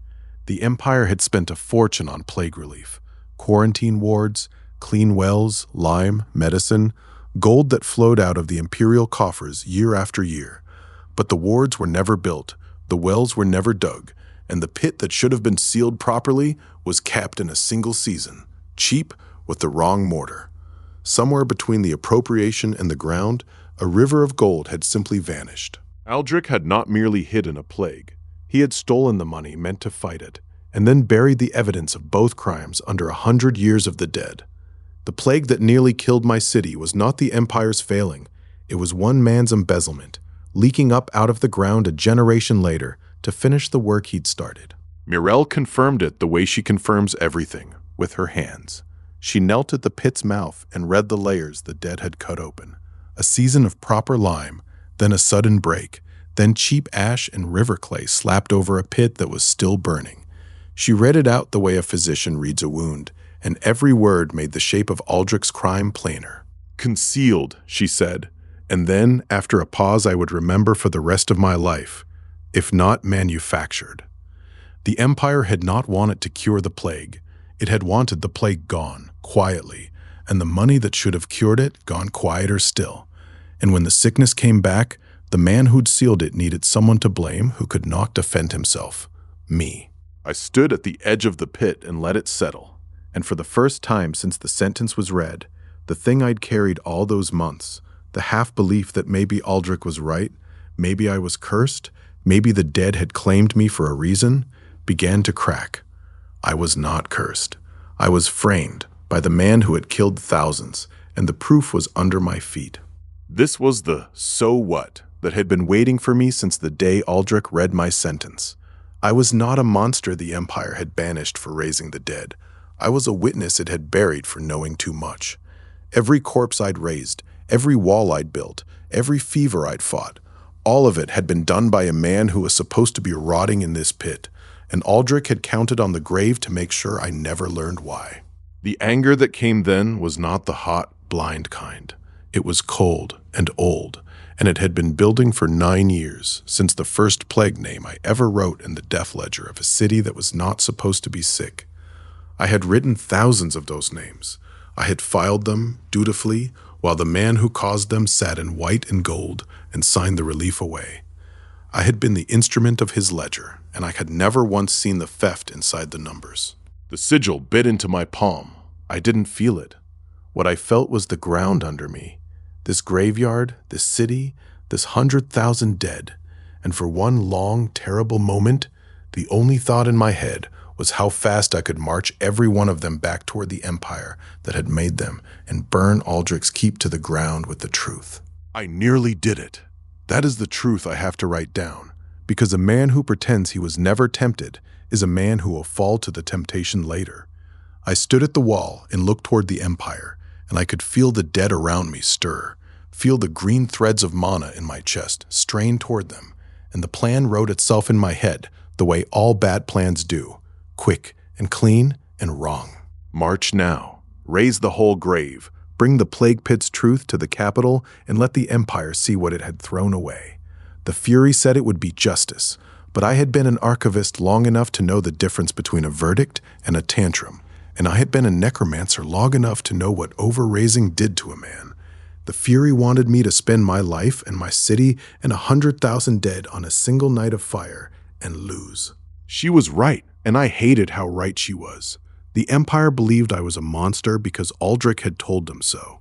If I marched now, furious, unprovable, a necromancer at the head of a dead army, I would not expose him. I would become the thing he'd named me, and the truth would die with me in a pyre of my own making. Seraphine and Cordelia did not let me fall into my own fury, and that is the thing I will remember about that night long after I've forgotten the anger. Seraphine held me the way a soldier holds a line, not with pity, but with the quiet weight of someone who has marched on a bad order before and knows what it costs. And Cordelia, of all of us, did the thing that actually saved me. She put the ledger between me and the fire and turned my rage into arithmetic. Revenge must be planned, not rushed. The words went through me and cooled me the way nothing else could have, because they were true in the same flat, merciless way a ledger is true. I had been framed by a man who believed a graveyard would finish me. The answer was not to charge at him. It was to build something so large, so loud, so impossible to ignore that the Empire would have to come to me, and then the truth would do its work. I said it, and as I said it, I felt the fury let go of me the way a fever lets go. Not gone, but spent, and cooled into something I could use. Seraphine had held the line with her silence, Cordelia with her ledger, and the two of them together had done what the Empire never could. They had kept me from becoming the monster Aldrich named. That was the debt I would spend the rest of my life repaying, one wall at a time. I did not sleep that night, but for the first time in months, it was not rage that kept me awake. It was planning. I walked the city's edge as the light came up, and I let the truth settle into the foundations of the place the way mortar settles into stone. Aldrich had given me a graveyard and a death sentence. I would give him back the thing he most feared, proof, built in bone and stone, that the man he'd thrown away was still standing. The resolve hardened into something I could hold. I would not hunt the Empire. I would build until the Empire could not look away. A city of the dead and the living, fed by its own fields, walled by its own hands, risen from the very ground Aldrich had sealed his crimes in. And when the Empire finally came, it would come not to punish a monster, but to beg a witness, and it would be too late to bury me again. That was the morning the city stopped being a refuge and became a declaration. I looked out over the refugees' tents and the rows of the dead and the first true stones of a wall that would one day hold against an army, and I spoke the thing aloud, not to anyone, but to the ground itself, so it would know I was still here and I was not done. I did not keep the truth to myself. A secret is only a weapon while one man holds it. Spoken, it becomes an army.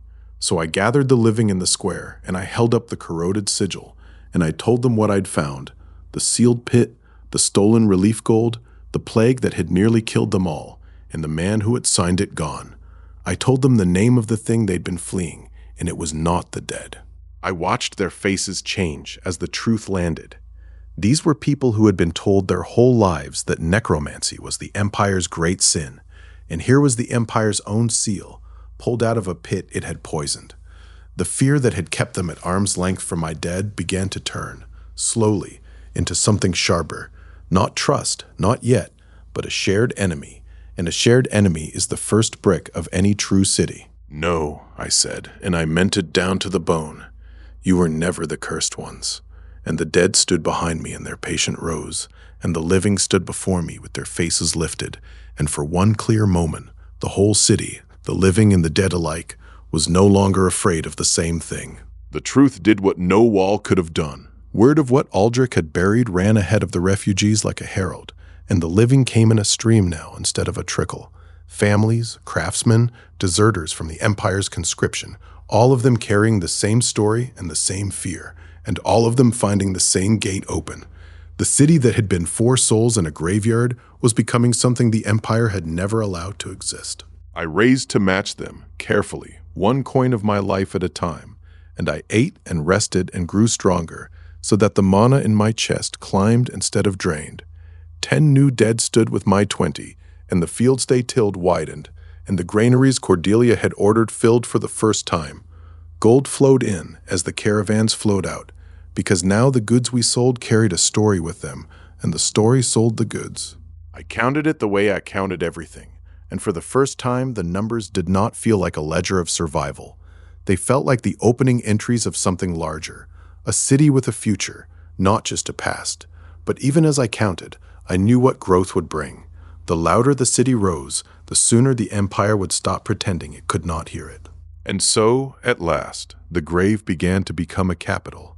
The walls rose in earnest now, not the rough ring I'd thrown up to keep out scavengers, but true walls, quarry stone cut by dead hands and set by living masons, straight as a verdict.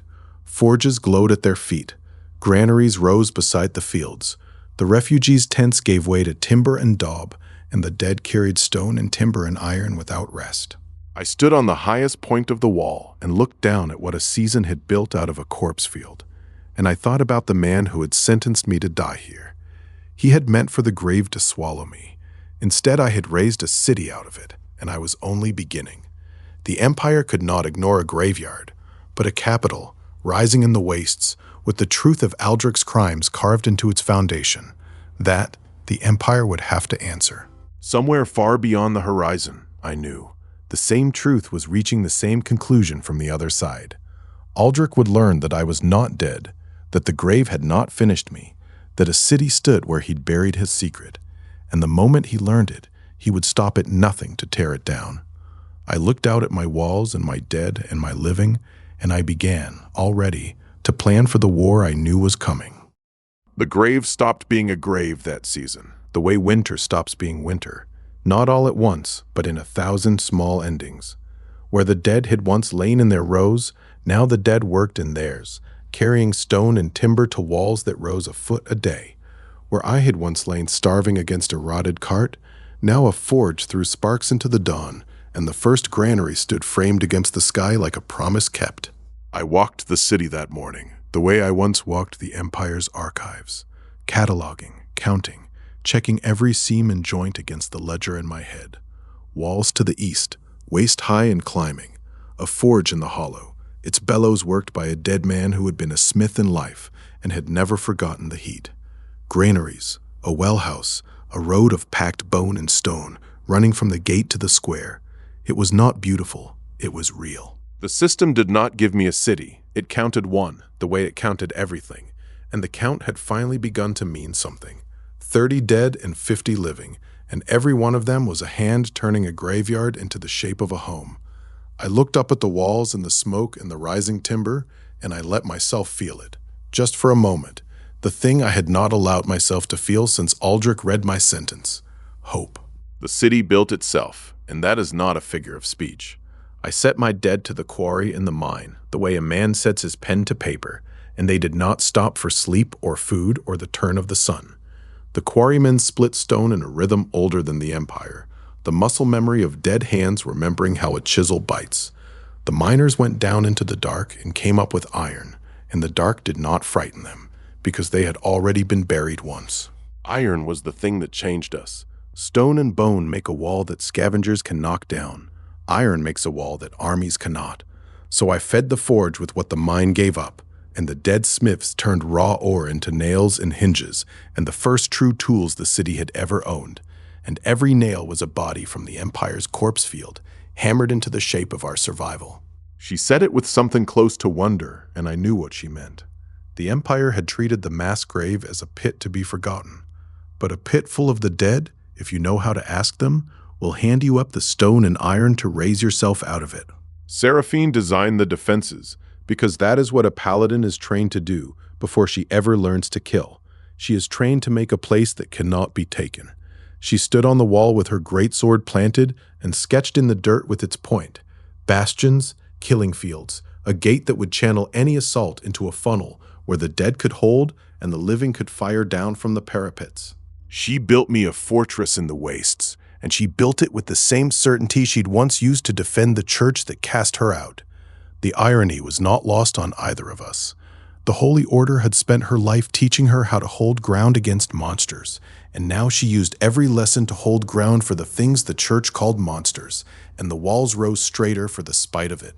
I let her have the walls, because I knew a truth she would not say out loud. The city was going to be attacked. Not by scavengers this time, not by a company of soldiers, by an army. And when it came, the difference between surviving and burning would be the angles Seraphine scratched into the dirt now, before the war had a face. While Seraphine built the walls, Cordelia built the web that would feed them. She had spent her life in her family's counting house, and she traded the city's goods the way a general moves troops. Undead made tools and cloth and worked bone flowing out along the road she'd mapped, and lumber and seed and salt and good iron flowing back. The caravans came and went like a tide, and the ledger in her hands never once closed. The goods we sold carried the city's story with them, and the story carried the price up. Merchants who would once have burned a necromancer's wares at the roadside now haggled for them because the empire's taxes were crushing, and my dead asked for no wages, and my prices undercut every guild in the capital. The emperor's own merchants were buying from the monster they'd been taught to fear, and Cordelia knew exactly how much that frightened the capital. That was the word I should have paid more attention to. Noticed. A graveyard that raises the dead is a horror to be ignored until it dies.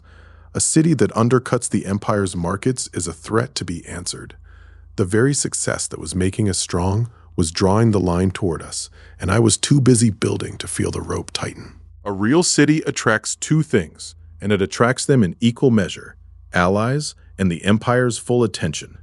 The allies came first: a border baron who hated the capital's taxes, a mining town that had been conscripted into ruin, a dozen villages that sent sons and daughters to a place where the dead asked for no wages and the walls were free to sleep behind. They did not love us, they needed us, and need is a stronger foundation than love.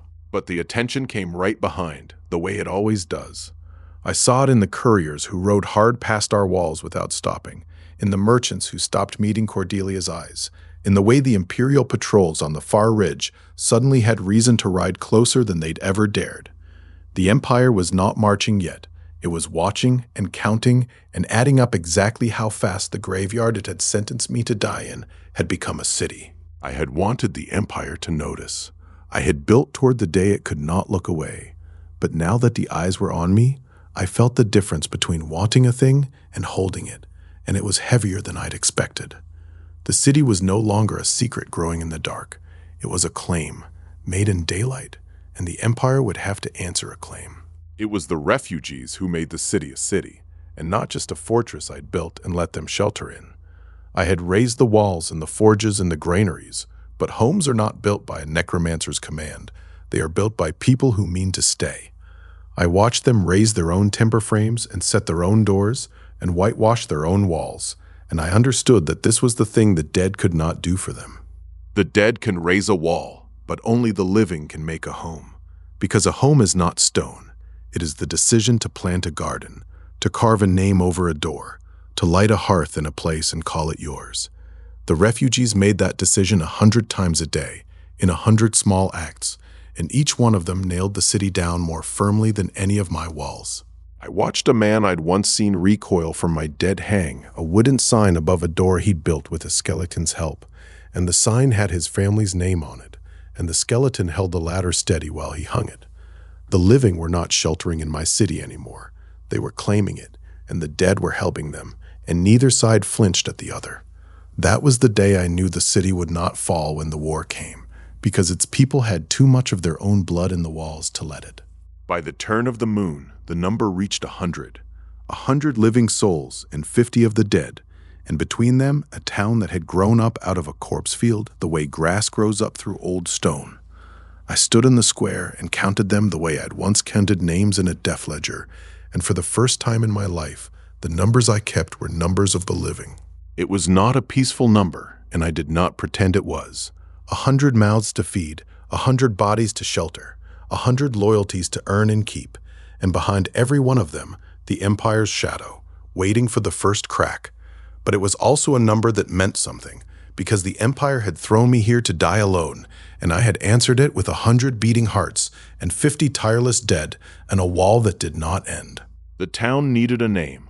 I had called it the city and The grave, and a dozen other half-words. But a thing does not become a home until someone names it, and a name is the first brick of a nation. I knew what I wanted it to mean.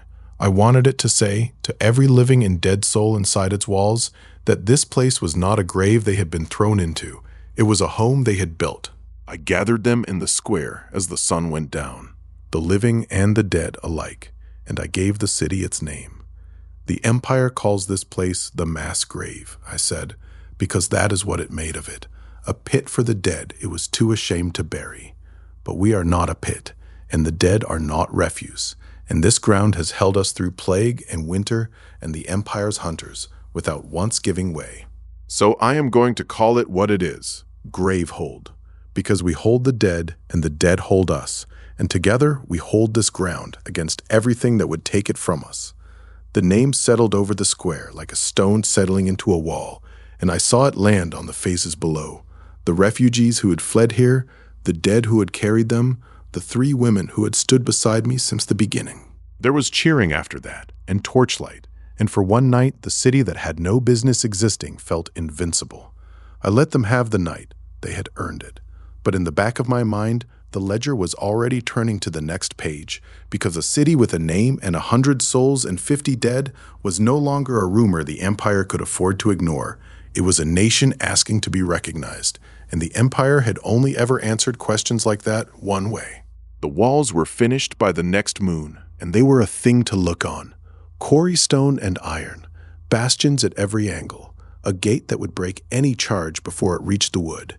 50 of the dead stood along the ramparts now, patient and tireless, and behind them 100 living souls who had learned to trust the dead at their backs.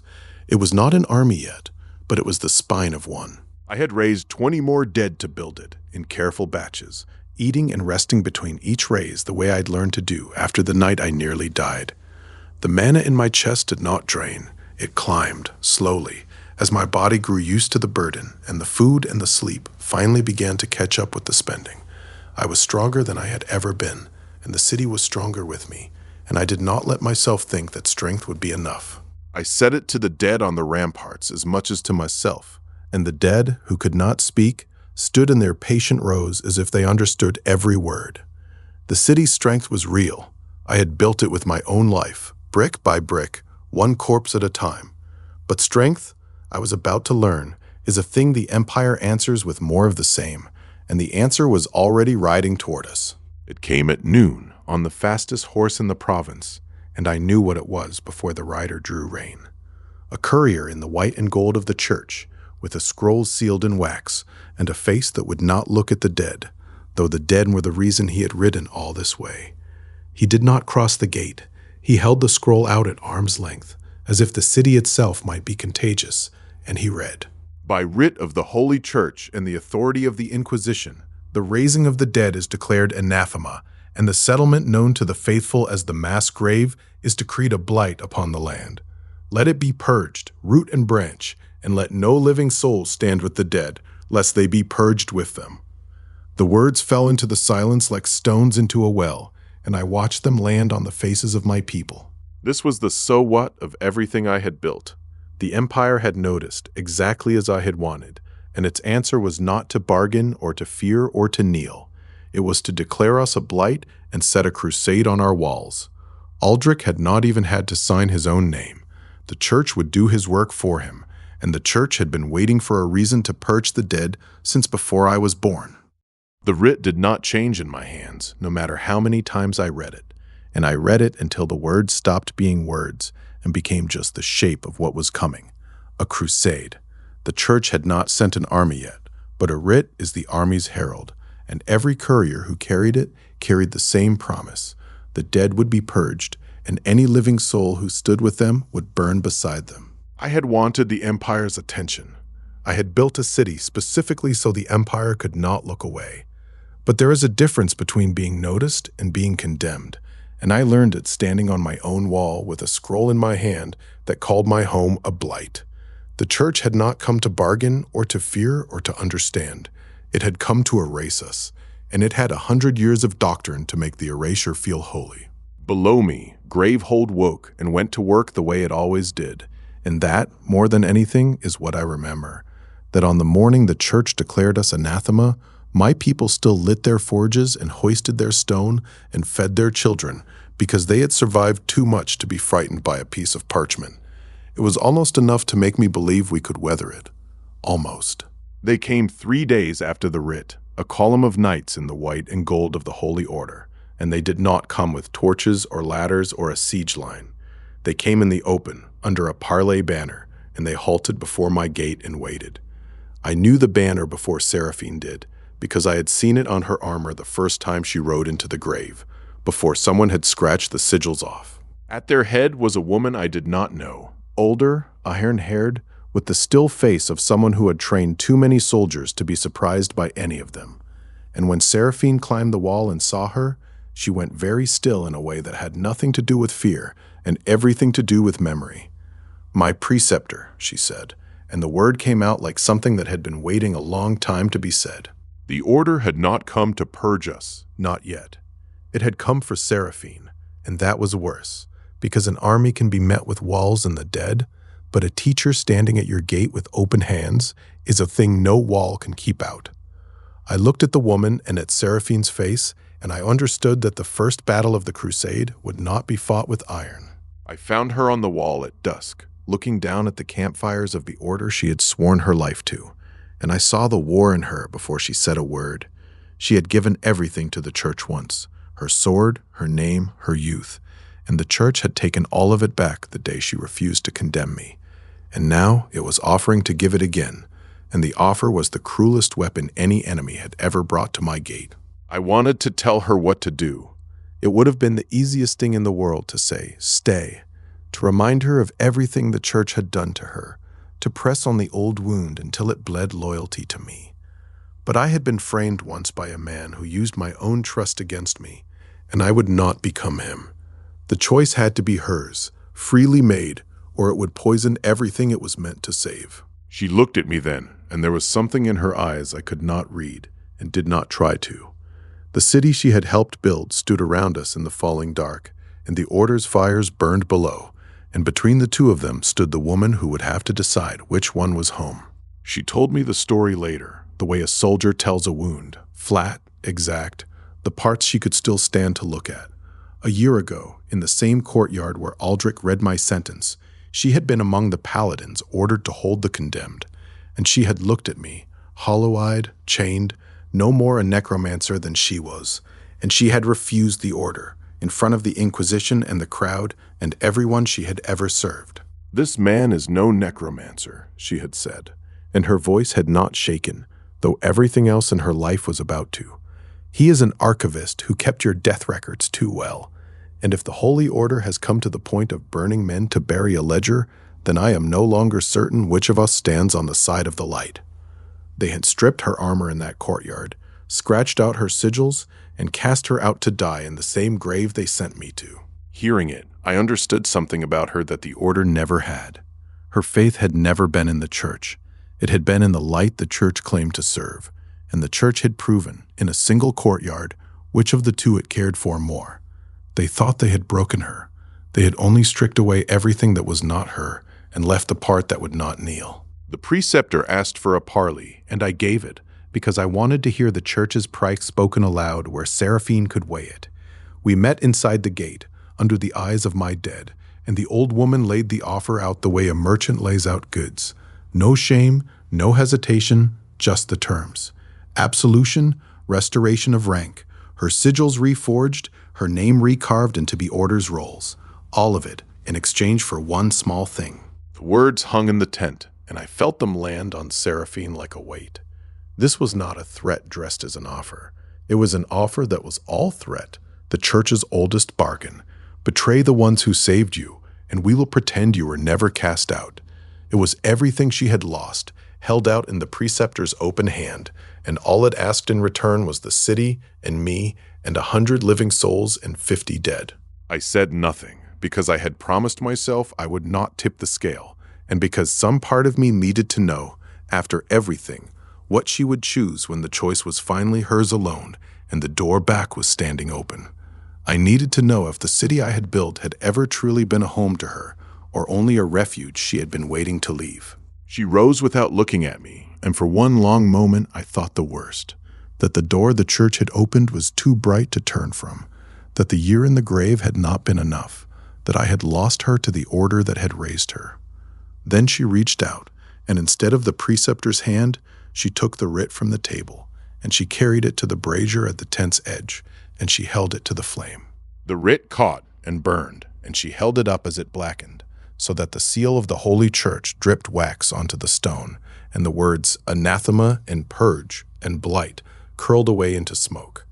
"Tell the order," she said, and her voice was the one I'd heard in the courtyard story, steady, unshakable, the voice of the part of her that did not kneel, that Seraphine of the silver rampart is already home.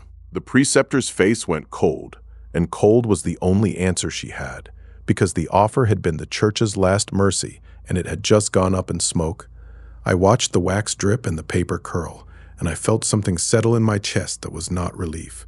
It was the terrible, certain knowledge that the woman beside me had just closed a door that would never open again. This was the so what of her choice, and it came riding down on all of us before the preceptor's column had cleared the ridge. By burning the writ, Seraphine had not just refused the church, she had made herself an apostate, the one thing the Holy Order could never forgive, because an apostate is proof that the order can be walked away from. The church would not come now with parley and offers. It would come with everything it had to make an example of the paladin who had chosen the dead. I wanted to apologize to her and to thank her and to tell her she did not have to do it, all at once, and none of it would have been right. So instead, I stood beside her at the gate and watched the order go, and I let the silence hold what words could not. She had given up her name and her order and her place in the light, and she had done it for a city of the dead and the discarded, and there was no ledger in the world that could balance what she had just spent. She was right, and she was wrong, and it did not matter, because the course was set now, and there was no calling it back. The crusade the writ had promised was no longer a threat on parchment. It was a certainty, gathering on the far side of the horizon, and every soul in Gravehold, living and dead alike, was going to have to stand where Seraphine had just chosen to stand. We prepared the way a city prepares for winter, except the winter was an army. The forges burned through the night, turning the mine's iron into blades and spearheads for the living and iron-shod staves for the dead. Cordelia spent gold like water, on salt, on grain, on pitch and quicklime, and every tool of siege we could buy or make. And Morel laid in clean water and medicines for the wounded that a war would inevitably bring. I raised 10 more dead to stand on the walls, the strongest corpses Morel had set aside, and I paced the raising the way I had taught myself, eating and sleeping between each one so the mana held. The number climbed to 60, and the cost showed in the gray at my temples and the hollowness under my eyes. But the walls had 60 tireless defenders now, and I would not stop at 60, not with what was coming. Faith became resolve in those days, the way fear becomes resolve when it is the only thing left. The refugees who had once recoiled from my dead now drilled beside them, and the dead who could not speak stood their ground as if they understood, and the city that the church had called a blight dug in its heels and waited for the crusade to come and learn what a blight could do. The night before, Seraphine came to me on the wall, with her greatsword in her hand, and I saw that she had done something to it, had the dead smiths reforged the blade clean, so that no scratched-out sigil remained, no mark of the order, no memory of the woman they had cast out. It was just a sword now, and it was hers, and it was sharper than it had ever been in the service of the church. Her loyalty had always been there, I realized. It had been there from the first morning she rode wounded into the grave and refused my help, and it had only ever needed a thing worth giving itself to. The order had demanded it and received her obedience. The city had asked nothing and received everything, and now it would need all of it, because what was coming would break anything less. We stood there in the dark, with the army still days away and the city asleep behind us, and for the first time since the writ arrived, I did not feel marked for death. I felt armed. The church had meant to purge us. Instead, it had given us the one thing a city of the discarded had never had, a common enemy, and a reason to become one. They came at dawn, the way all armies come, first as a line of dust on the far horizon, then as a smudge of banners, then as a sound, a low, continuous thunder that the ground carried up through the walls and into our boots before any of us could make out a single standard. The Empire's army, not a company this time, not a crusade of knights with parley and absolution, the whole weight of it marching on a graveyard that had refused to stay buried. I stood on the wall with Seraphine on one side and the dead on the other, and I watched it come, and I felt the city draw its breath behind me, 100 living souls and 60 of the dead, and the truth of Aldrich's crimes, and walls that the Order itself had taught Seraphine to build. It would not be enough. I knew that, but enough had never been the promise. The promise was that we would be here, standing, when they arrived, and we were. The siege of Gravehold had begun, and I did not know, standing there in the dawn with the Empire marching toward everything I had built, whether any of us would see the other side of it. But I knew one thing with the same cold certainty I had felt the first time a corpse sat up and waited for my order. Whatever the Empire had come to do, it was going to find a graveyard that did not intend to be buried again. They came at dawn, the way armies do. 1,000 banners, 10,000 spears, dust rising off the wastes like smoke. I stood on the wall I had built out of a graveyard and watched the Empire come to take it back, and I was not afraid. I was furious. They had thrown me here to die, and now they had come to make certain the job was finished. Seraphine stood at my shoulder in her dented silver armor, and she didn't flinch either. "This is a crusade," she said. "Aldrich doesn't want you dead anymore, Dorian. He wants you erased." I looked at my dead waiting below, patient and unafraid, and told her the truth. The Empire never once understood what it threw away. Below us, the city moved. Undead took the wall with no orders and no hesitation, because the dead do not need to be told to stand their ground. Behind them, 100 refugees who had once run from the dead picked up spears and stood beside them. That was when I understood the siege. Not steel, a battle of what a man is willing to fear. The first assault came at noon, when the sun was high enough that the Empire thought my dead would falter in the light. They had learned nothing. Seraphine walked the ramparts with her greatsword and her stolen blessing, and where she passed, the undead steadied. Her holy light, the thing that should have burned them, settled over them like armor. The ladders went up, and my dead simply did not tire. A living man at the top of a ladder grows heavy with fear and breath. A dead man only grows patient. They pulled soldiers off the walls one by one, bone and iron moving with the rhythm of a field hand hauling stone, while the Empire's finest learned what it meant to fight something that could not be broken. Mirelle was already among the bodies, reading them the way she read every corpse in the grave, sorting the worth-raising from the gone. That was the ledger of this war, colder than any I had ever kept. The Empire had marched an army here, and every soldier it lost was a soldier I could stand back up. They were not sending us corpses. They were sending us an army. I went down among the dead at the wall's foot while the battle raged above, and I did the one thing Aldrich had sentenced me for. I laid my hand on the chest of a soldier who had climbed my wall an hour ago to kill me, and I paid for him with my own life force, and I felt the cost leave me like a drawn breath.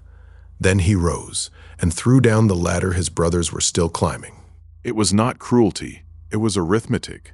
Every corpse I raised off this field was a defender the Empire had already paid to train, to arm, to march against me. The system counted it, cold and exact, the way I once counted the dead for the Empire's own records. Under my hand the number rose, 60, 61, more, each a coin of my life spent to buy back what they had thrown away. Seraphine found me there, blood on her armor and cold fire in her gray eyes, and she understood without my saying it. "You raise their dead in front of their living, and they will break," she said. "But Aldrich will mark you for it, and the next army will burn." She was right, and I knew it. But the dead were already rising, and there was no unhappening it now. The siege settled into a grind, and a siege eats gold the way a grave eats the dead. Cordelia spread her ledger in the storehouse, and spent our 400 gold like a general moving troops. Salt and bandages for the living, iron for the smiths, seed for the fields that could not stock for a war. By the third day, the number had fallen to 300, and her hands had stopped trembling. My own ledger was draining faster than hers. Every raise off the wall pulled mana out of me like water from a cracked jar, and I had stopped sleeping and stopped eating, because the dead did not stop, and I could not afford to. Seraphine caught me swaying at the wall's edge and said nothing. She simply put a bowl of stew in my hands and stood over me until I ate it. I learned that week the arithmetic of a long war. It is not won by the stronger side, but by the one that can feed itself one more day. Cordelia kept the gold moving and the granaries standing. Mirelle kept the living from dying of wounds the dead could not feel.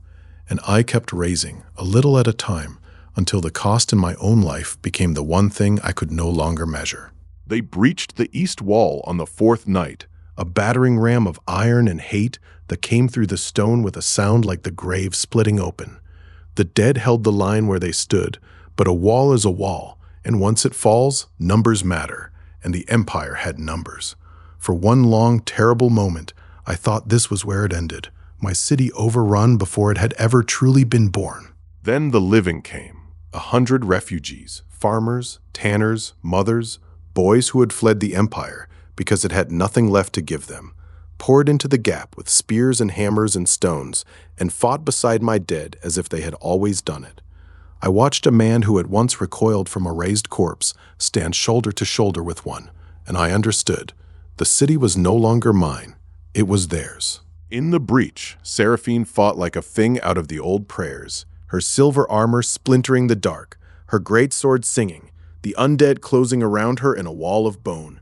The Empire had expected the dead to be the horror. It was not ready for the dead and the living, together, refusing to fall. By dawn, the Empire had pulled back to reform its lines, and the field between us was carpeted with its dead. I stood over them, hundreds of men who had marched here certain of victory, and I made the choice Seraphine had warned me about, because there was no other choice left. I would not raise them one at a time. I would raise them all at once, before the army that had sent them. I opened my hand and paid the price with my whole body. It felt like the cold of the pit rising through my ribs, like every hour of sleep I had missed, all called in at once. My legs went and my sight went gray. But around me, one by one, then 10 by 10, the fallen rose. Not to chase, not to devour, but to form ranks and turn their own captured banners against the line they had died for. Seraphine stepped into the field of the risen and raised her blade, and the golden light of a god that had excommunicated her poured out over the dead of the empire, and it did not burn them, it held them. In the gray dawn, 10 score of the empire's own soldiers stood silent and blessed, facing the army that had thrown them at my walls, and the first scream of panic rose from the imperial line. It was not the numbers that broke them, it was the faces. A soldier can march against a stranger's army and call it duty, but he cannot march against the brother he buried yesterday, standing up in the enemy's line with his own standard in its hands. The empire's center wavered, then folded, then ran, and once a formation runs, it is not an army anymore. It is a rumor, spreading in every direction. Their general tried to hold them, screaming oaths I could hear across the field, and for a moment it almost worked. Then the dead advanced, not charging, but marching, slow and inexorable, the way a tide comes in, and the general's voice died in his throat. You can threaten a living man. There is nothing left to threaten in a dead one. He turned his horse and left his army, and that was the end of it. I did not cheer. I watched the enemy break and run, and I felt nothing but the weight of the mana I had spent, and the colder weight of what I had become in their eyes. The Empire had marched here to burn a necromancer. It would ride home with a new story, and that story would outrun every horse they owned. Victory has a ledger too, and I read it slowly, the way an archivist reads what he would rather not. Undead, 200, the Empire's own fallen recruited into the city's service, standing silent in their ranks. But the walls were cracked and the storehouse thin, and the living had paid a price in blood no number on my panel could show. And me, hollowed out, gray as the dead I commanded. Morel moved through it all without rest, stitching living flesh and setting bones, and when she finally sat down beside me, it was full dark. You nearly died out there, she said, not looking at me, not from a sword, from yourself. The dead don't need a martyr, Dorian. They need you alive enough to lead them. She pressed a bowl into my hands, and this time I ate. I ate and felt the mana climb back through me one slow degree at a time, the system's quiet arithmetic of a body mending itself. The dead stood guard over us through the night, 200 of them, tireless, and I understood the whole truth of my city. The dead could carry the weight forever, but only if I stayed alive to spend the life that kept them standing. In the weeks after the siege, the city did not merely hold, it grew. The dead repaired the wall by night and worked the poisoned fields by day, and because Seraphine's blessing held them steady under the sun, the work never stopped. The harvest came in heavier than any before it, and the granaries, for the first time, were fuller at dusk than they had been at dawn. The refugees kept coming. Some were survivors of the routed army, men who had seen their dead brothers rise and chose, instead of running home, to run toward the thing that had spared them. They came to the gate afraid and were met by the living who already dwelt here, and slowly, the way trust always comes, they stopped seeing the dead as monsters and started seeing them as walls. Living, 150 and rising. My city was no longer a graveyard with a wall. It was a place people fled to, not from. And somewhere across the wastes, I knew, Inquisitor Aldrich was reading his own ledger and finding it short. I was on the wall when the rider came, not an army this time, but a single man under a white flag, and behind him a small party in the livery of a merchant house I had seen only in Cordelia's ledgers. She was beside me when she saw the crest, and I have seen her face through a siege and a famine and a betrayal, and I have never seen it go so still and so cold as it went then. I looked at her, then at the party riding in under the truce, an old man in velvet, a younger man who shared his jaw, and enough armed escort to be a threat and just few enough to be an insult. They had come to the city that had just broken the Empire's army, and they had come not with a sword, but with a smile. I knew, the way I know a forgery on sight, that this was a different kind of war. She didn't answer. She just watched them come, her ledger clutched to her chest like a shield, and I saw the old wound open behind her eyes. The Empire had sent its army and lost. Now it had sent something it believed could not lose. A family, come to collect on a daughter it had thrown away. And far beneath our feet, something older than all of us turned once in its sleep. I let them through the gate, because turning away an envoy is its own kind of weakness, and because Cordelia deserved to look her blood in the eye. Lord Vervain swept into my hall in velvet and silver, his son Alden at his heel, and every word out of his mouth was warm as milk and just as honest. An emissary, he called himself, a father come to see his daughter. I know a forgery when it smiles. Cordelia stood at my right hand, her ledger open on the table, and she did not bow, and she did not greet him. She just looked at the two men who had dumped her in the mass grave to rot, and her face was so perfectly, professionally blank that it scared me more than any threat I had faced on the wall. This was not the siege. This was older and colder, and it had her name carved into it. Merciful, she repeated, flat as a ledger entry, and I watched her hands, the only part of her that ever gave her away, go still on the page. The city's dead stood silent in the shadows, and the living leaned in to listen, because they all knew what was being offered. Her father had not come to take her home. He had come to buy her. The terms were simple, and exactly as ugly as I expected. Turn Dorian over to the Empire, and the Church will cleanse your name, restore your inheritance, and welcome you back to a seat at the family table. Alden read them off with a smile that never reached his eyes, and every word of it was aimed not at me, but at her, the daughter who had once had everything and lost it in a single unjust stroke. I saw it land. I have seen Cordelia negotiate a man down to his last coin without blinking, but for one unguarded second, something flickered across her face. The girl who had been thrown away offered a door back to everything. It was gone as fast as it came, but I saw it, and so did Vervain. That was the moment I knew this was not a negotiation at all. It was a siege of one woman. The hall went very quiet. Outside, I could hear the dead on the walls, patient, unbothered. Inside, 150 living souls held their breath, and every one of them was watching the woman who held their fate in her ink-stained hands. I said nothing. This was not my choice to make. It had never been. I had never asked Cordelia how she came to the grave, and she had never offered it. Now, in my own hall, she opened the old wound for all of us. She spoke slowly, the way a clerk reads back an account, and told us how the money had gone missing from the family coffers, money her father and brother had spent themselves on debts and vices and a war that was never declared. And when the auditors came, there had been only one name convenient enough to write down, hers. They had put her name in the ledgers she had kept so carefully, in her own hand, forged by the brother who had shared her nursery. Then they had her declared a thief and banished to the mass grave, so no one would ever hear her side, and the missing coin would never have to be found. I knew that kind of frame. I had lived inside one. And as she spoke, I watched the memory settle over her. Not fresh, but old and familiar. A wound she had carried so long it had become part of how she stood. The girl in the counting house had been certain justice would save her. The woman in my hall had learned that justice was just another commodity her family would never pay for. The pretense thinned as the hour wore on.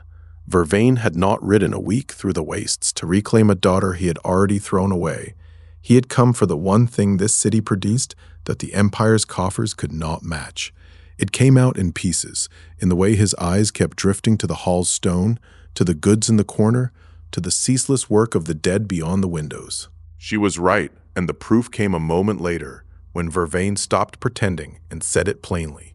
The city's trade wealth, its unending labor, its root through the Empire's own weakness. Hand it to the family, and the crusade could be turned aside. He was not an emissary for the Empire. He was a vulture wearing the Empire's colors, come to strip a corpse he assumed was already dead. There it was, the whole ugly truth laid on the table. The Empire had not sent an ultimatum. It had sent a middleman, hoping to buy what its army had failed to take. I looked at Cordelia, and she looked at me, and in that look there was no doubt left. The only question that remained was which of us would say it first. They got her alone, the way predators always do, waiting until the audience had thinned. I let them think they had, and I stood just beyond the door, because I trusted Cordelia, but I did not trust them. Aldan put a purse of gold on the table. Then he put something else beside it, a sealed writ, the church's sigil, promising that whoever turned in the necromancer would be named a friend of the faith. It was the oldest move in the ledger, and the cruelest. Offer the starving woman her life back, then remind her exactly what refusing will cost. But Cordelia did not reach for the purse, and she did not flinch from the writ. She just looked at her own blood, and I heard in her voice something I had never heard before. Not anger, not fear, something quieter and far more final. She turned her back on them and walked to the door, and I fell in beside her without a word. Whatever choice she had come here to make, she had made it. The bribe lay untouched on the table behind us, next to the writ, and it would stay there. Evidence, not temptation. She called everyone back into the hall, the living and the dead alike, and she did not raise her voice. She did not need to. She stood at the head of the table with her ledger open and began to read. Not a plea, not a confession, but an account. The missing money, the forged entry in her own hand, the banishment to the grave, and the offer made to her here to sell out the only people who had ever stood by her. Vervain's face went gray, then red, then very still, and I watched the last pretense of the emissary fall away, leaving only the man underneath, a merchant who had just been outtraded in public by his own discarded daughter. The living did not cheer. They simply stood, one by one, and the dead stepped out of the shadows to stand with them. The loudest silence I have ever heard. The family's escort reached for their blades.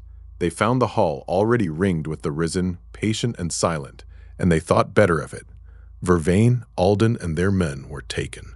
Not killed, not yet, because Cordelia had asked me for one thing, and I had granted it. She wanted them to watch and to understand, before the end, exactly what they had thrown away. And then she gave us the weapon. The family had assumed the city was a client to be managed.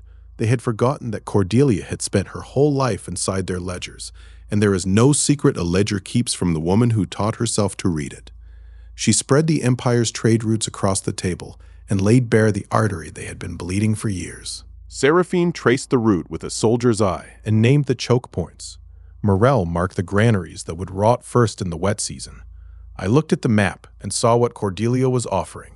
Not revenge, though revenge was in it, but leverage. The family had come to buy the city's wealth. She was going to spend it to buy the city's survival, with the Empire's own road. The plan settled over the room like a second map. We would seize the family's network, their wagons, their toll houses, their warehouses, and turn it against the Empire that had used it. The dead would guard the routes, and the living would staff the ledgers. And Cordelia, the daughter they had framed, would run it all from the city she had refused to betray. The city boomed the way only a freed thing can. Cordelia took the family's wagons and warehouses and routes and ran them the way she had always run a ledger, exact, unceasing, and completely without mercy for the men who had once owned them. Gold poured in from the west, 300 becoming 8, and the Empire found its own roads feeding the city it had sworn to burn. The dead guarded the caravans, and the living drove the wagons. And for the first time, the economy of the grave was not a desperate trick, but a going concern. Morel's medicines and the smith's iron moved out. Seed and cloth and tool steel moved in. And I raised more dead to hold the roads, carefully, on full meals and proper rest. and the number climbed past 200 toward 500. I watched Cordelia at her work one evening, the lantern low, her father's old route spread under her hands like a conquered map, and I thought of the counting house girl who had believed in justice. She had stopped believing in it, and in its place built something better, a city that would not be bought, a road that would not be cut, and a daughter who had finally stopped belonging to the men who threw her away. Wealth changed the city the way water changes a parched field. New refugees came to the gate, 200 living souls now, drawn by food and safety, and the strange rumor of a graveyard where the dead worked and no one starved. The fields, worked by the risen and blessed by Seraphine, gave 40 measures of food, and the granaries stood full for the first time since the siege. The living claimed the city in earnest, raising homes beside the graves, and the dead moved among them as easily as weather.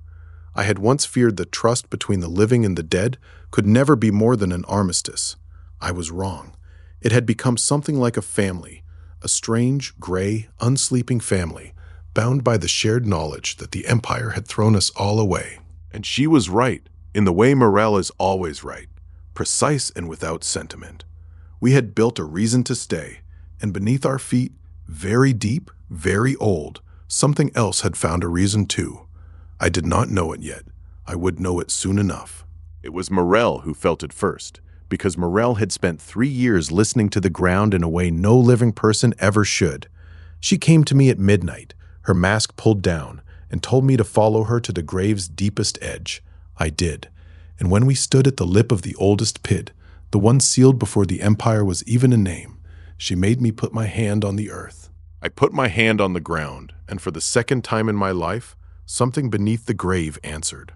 Not the system. The system was silent, watching.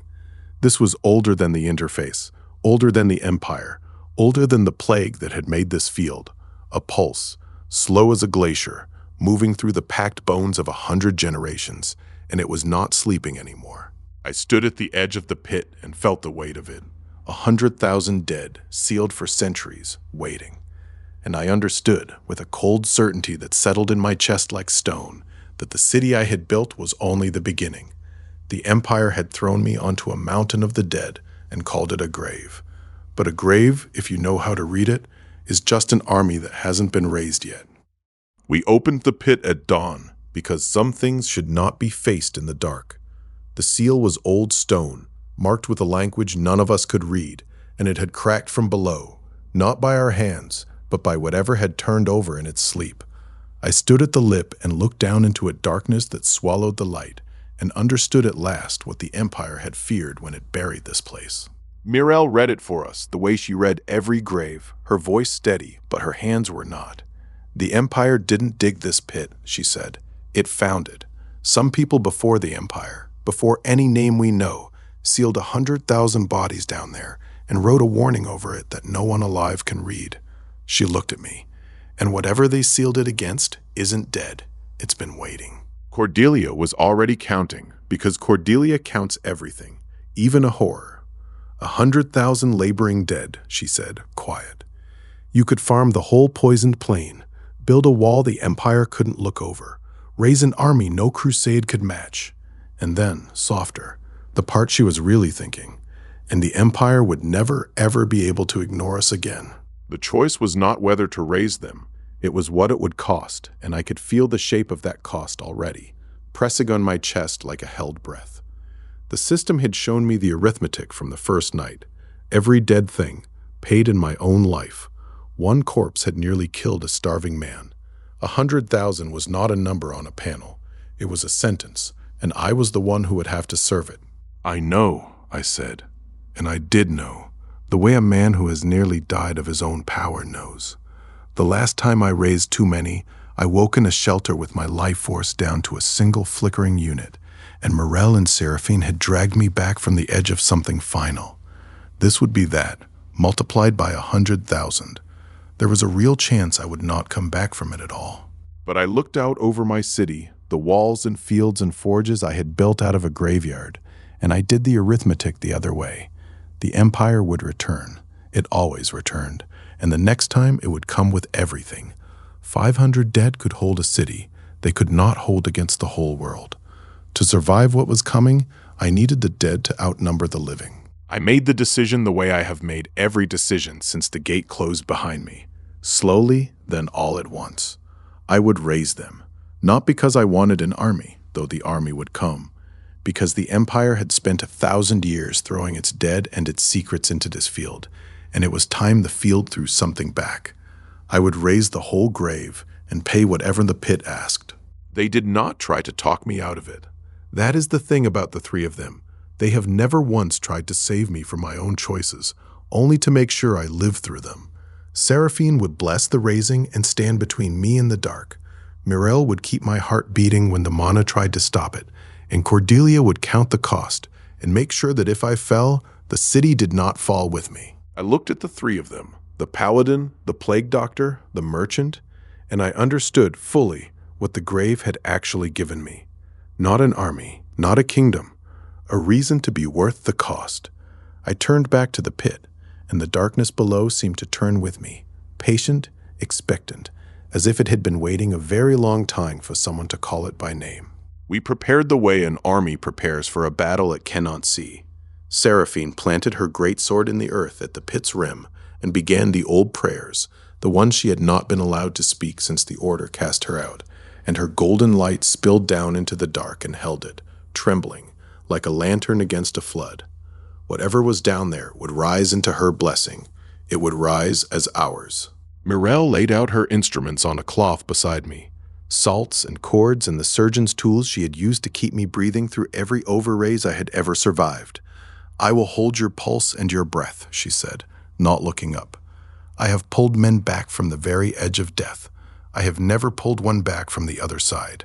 Do not make me be the first. The living came to watch, 200 souls standing silent at the edge of the field, and the 500 dead stood behind them in patient ranks. This was not a spectacle. It was a reckoning. The city holding its breath to see whether its founder would be a king at the end of this, or one more name in the ground he commanded. I walked to the rim, and I did not look back. I went down into the dark, hand over hand, until the light of Seraphine's blessing was only a pale coin above me, and then I laid both hands on the oldest dead, and I stopped being careful. I opened the door inside myself that I had spent a year learning to keep shut, and let the mana pour out of me, not in coins, but in a flood. 100,000 raises at once, a tide of my own life pouring into the mountain of the dead. The cost was beyond anything the word pain can hold.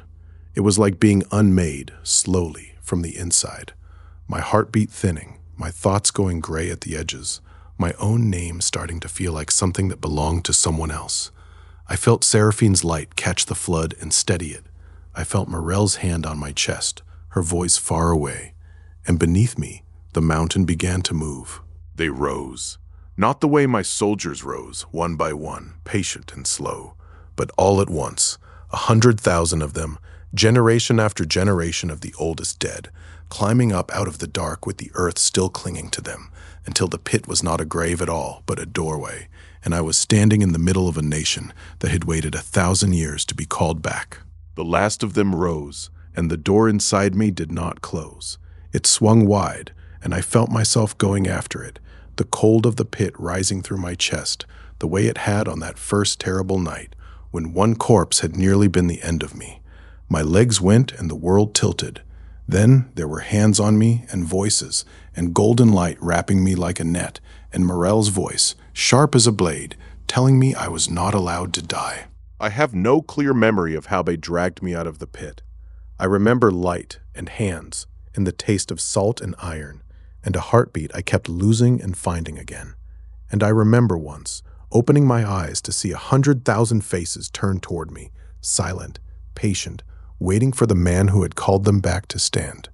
The most terrifying thing I have ever seen, and the thing that would not let me die. Because they would not let me die in the end. Not the women who held me, not the dead who waited, not the city that had learned to keep breathing because I kept breathing. The panel flickered over my face, the mana scraping along the very bottom, and then, so slowly I could watch it, it began to climb. 1, then 2, then more, a body mending itself, because there was too much left to do to let it stop. When I could stand, I went back up to the wall to see what I had done, and I stopped being able to speak for a while. The 100,000 had not waited for orders. They had simply gone to work, the way the dead do, and the plain below was no longer a grave. It was a nation under construction, fields tilled to the horizon, walls rising, forges glowing, roads laid toward the empire's borders. Seraphine's blessing held them through the day, and so the work did not stop when the sun rose. That was the difference between an army of the dead and an empire of the dead. The army stands until the battle ends, but the empire keeps building. I watched 100,000 hands move as one, tireless, unafraid, and I understood what I had raised. Not soldiers, a people, the oldest people, finally finishing their work. The living came up onto the wall to stand with me, and for once no one looked afraid. They looked the way I felt, small and proud, and a little terrified of the size of the thing we had started. A city of 200 living and 500 dead had been a rebellion. This was something else. This was the moment the graveyard became the beginning of an empire. The refugees came in a tide once the word spread, because you cannot hide 100,000 risen dead, and you cannot stop the rumor of a place where the fields are tilled by hands that never tire, and no living soul goes hungry. The city's population tripled in weeks. Farmers, tradesmen, deserters, families with nothing left to lose, and the dead absorbed them all, feeding them and building them homes. The economy I had built one coin at a time became something I could not have imagined. Gold crossed 1,000, carried in by Cordelia's seized routes and the endless goods the dead produced. Food reached 50, enough to feed everyone and still fill the granaries against the siege that would surely come. And through it all, the 100,000 kept working, because the dead do not rest, and an empire built by the dead never stops. I stood at the center of it and remembered the man who had been marched out of the empire in chains, with nothing but the clothes on his back and the dead for company. That man had been certain he was cursed. I was no longer certain of that. 100,000 dead had answered my hand, and 500 living had followed it. The thing I had built looked like the truth the empire had been burying for 1,000 years. I was thinner than I had ever been, and I could feel the place inside me where the 100,000 had been drawn from, tender as a new scar. But I was standing. That was the whole of it. The empire had thrown me into the grave to die, and the grave had thrown me back 100,000 strong. The system's mana sat at 20, higher than in months, because a body that has been to the edge learns to hold what it has. Morel said nothing, but she checked my pulse the way she always did, and this time she let her hand rest a moment longer than the work required. Cordelia simply handed me a fresh ledger, the city's books in perfect order, as if daring me to fall and waste all that careful work. That was how the three of them loved, I had learned, not in words, but in the unceasing labor of keeping a man alive and a city running. I looked out over the 100,000 and the 500 living, and the walls and the fields, and I let myself feel it, just for a moment. The man they banished now led a nation. The archivist who kept the empire's death records now kept the dead themselves. And somewhere out in the dark, the empire was looking at its maps and realizing that the grave it had dug for me was no longer empty. They sent one man, this time, which meant the empire had finally learned that armies only made me stronger. He rode to the gate alone under a black banner, in the white and gold of the Inquisitor's own house, and he did not flinch at the 100,000 dead standing silent along the walls. He had the look of a man who has already written his will and made peace with the contents of it. The words landed on the city like a stone in still water. 500 living souls looked to me, and 100,000 dead waited, silent, for the answer they already knew I would give. The empire had not understood, even now, what it was facing. It still thought this was a negotiation. It still thought the dead could be threatened, or the man who raised them frightened into a pyre. The envoy turned his horse and rode back into the dark without another word, and I watched him go until the black banner was gone.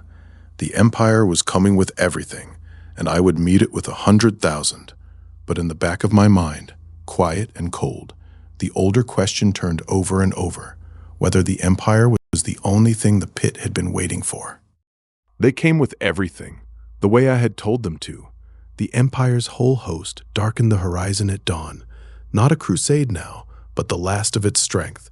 Every banner and every spear the throne could still raise, marching toward the one grave that would not stay buried. At their head rode the Inquisitor in his white and gold, because of course it was Aldrich who had come to finish what he started. The herald rode ahead alone, under the black banner, and read the same words the envoy had carried. Kneel, disperse the dead, surrender the necromancer, or burn. The Empire still believed this was a negotiation between a king and a criminal. It had not yet understood that it stood before 100,000 of the dead it had thrown away, and that the dead do not negotiate. They only wait. I looked at the man, then past him, at the army that stretched to the horizon, and I felt no fear at all. Only the quiet, patient certainty of a man who has done the arithmetic. They had marched the living to fight the dead, and the dead, as I had learned 1,000 times over, do not tire, do not break, and do not kneel. I did not shout. I spoke the way I have always spoken, quietly, the way an archivist reads back a record, and it carried further than any war cry, because 100,000 dead stood silent behind my words. Tell your emperor, I said, that the dead do not kneel. Tell him that every soldier he marches here becomes a soldier of my city.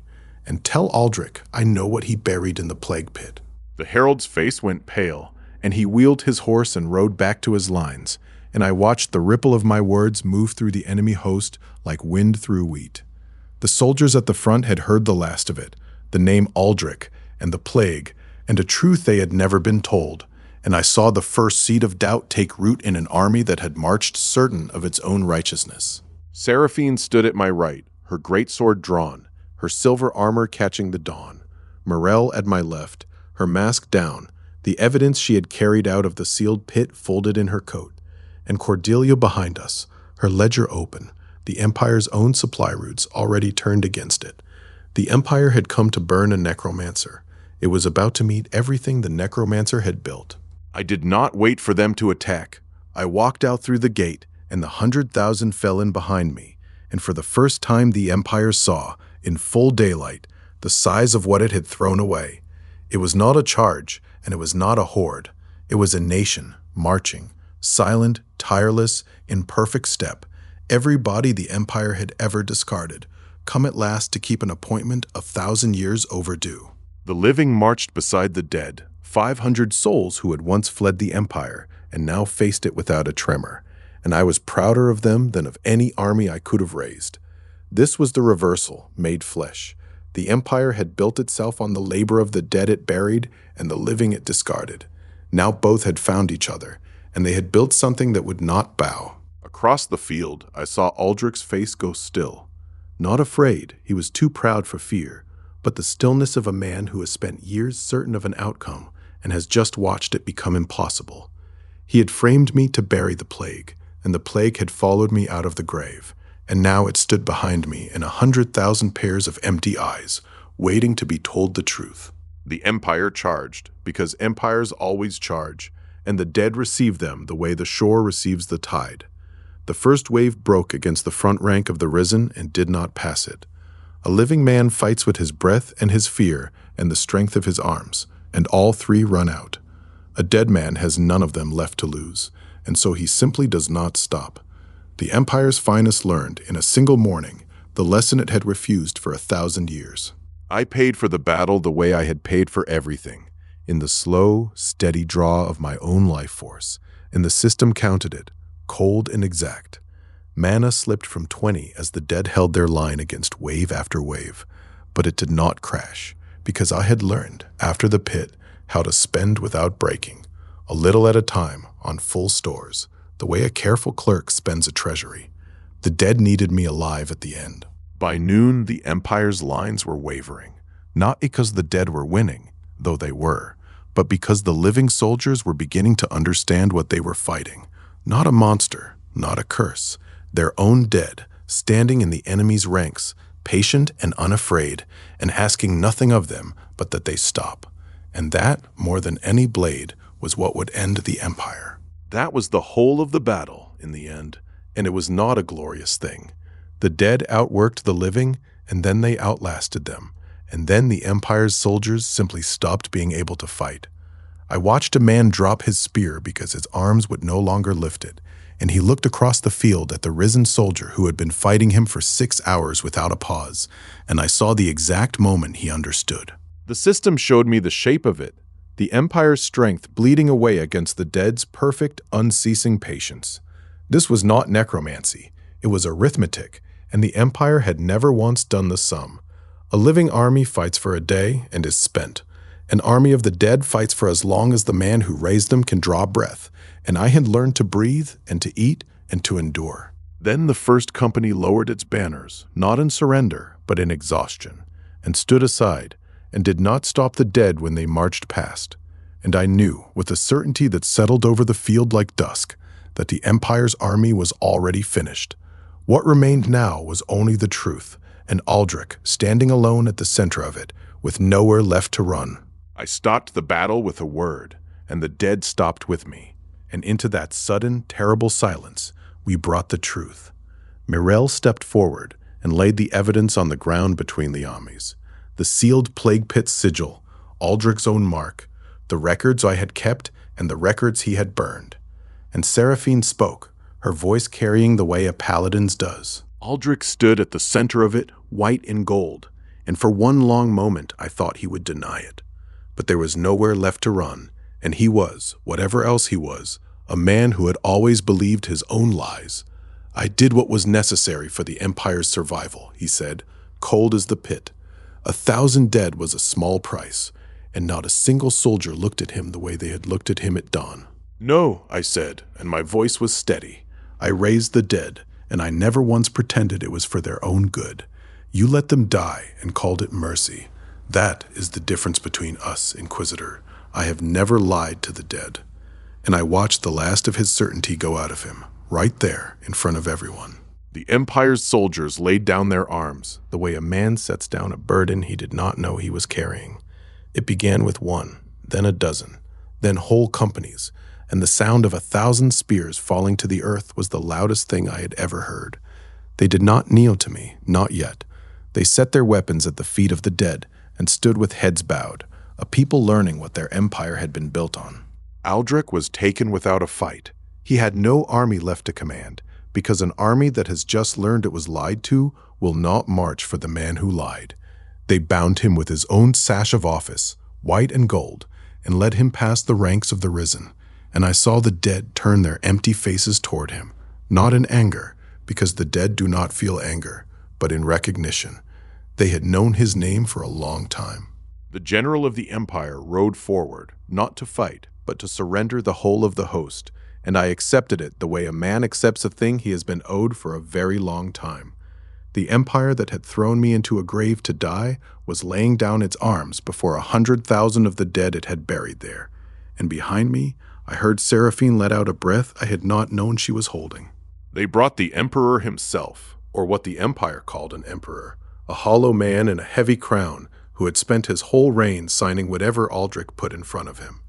He came to the center of the field, and he did not have to be told what to do.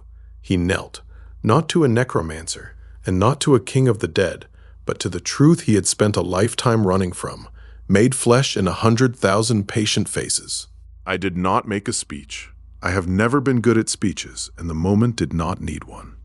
I looked down at the man who had, in some distant, indifferent way, been the author of my banishment, and I said the only thing there was to say.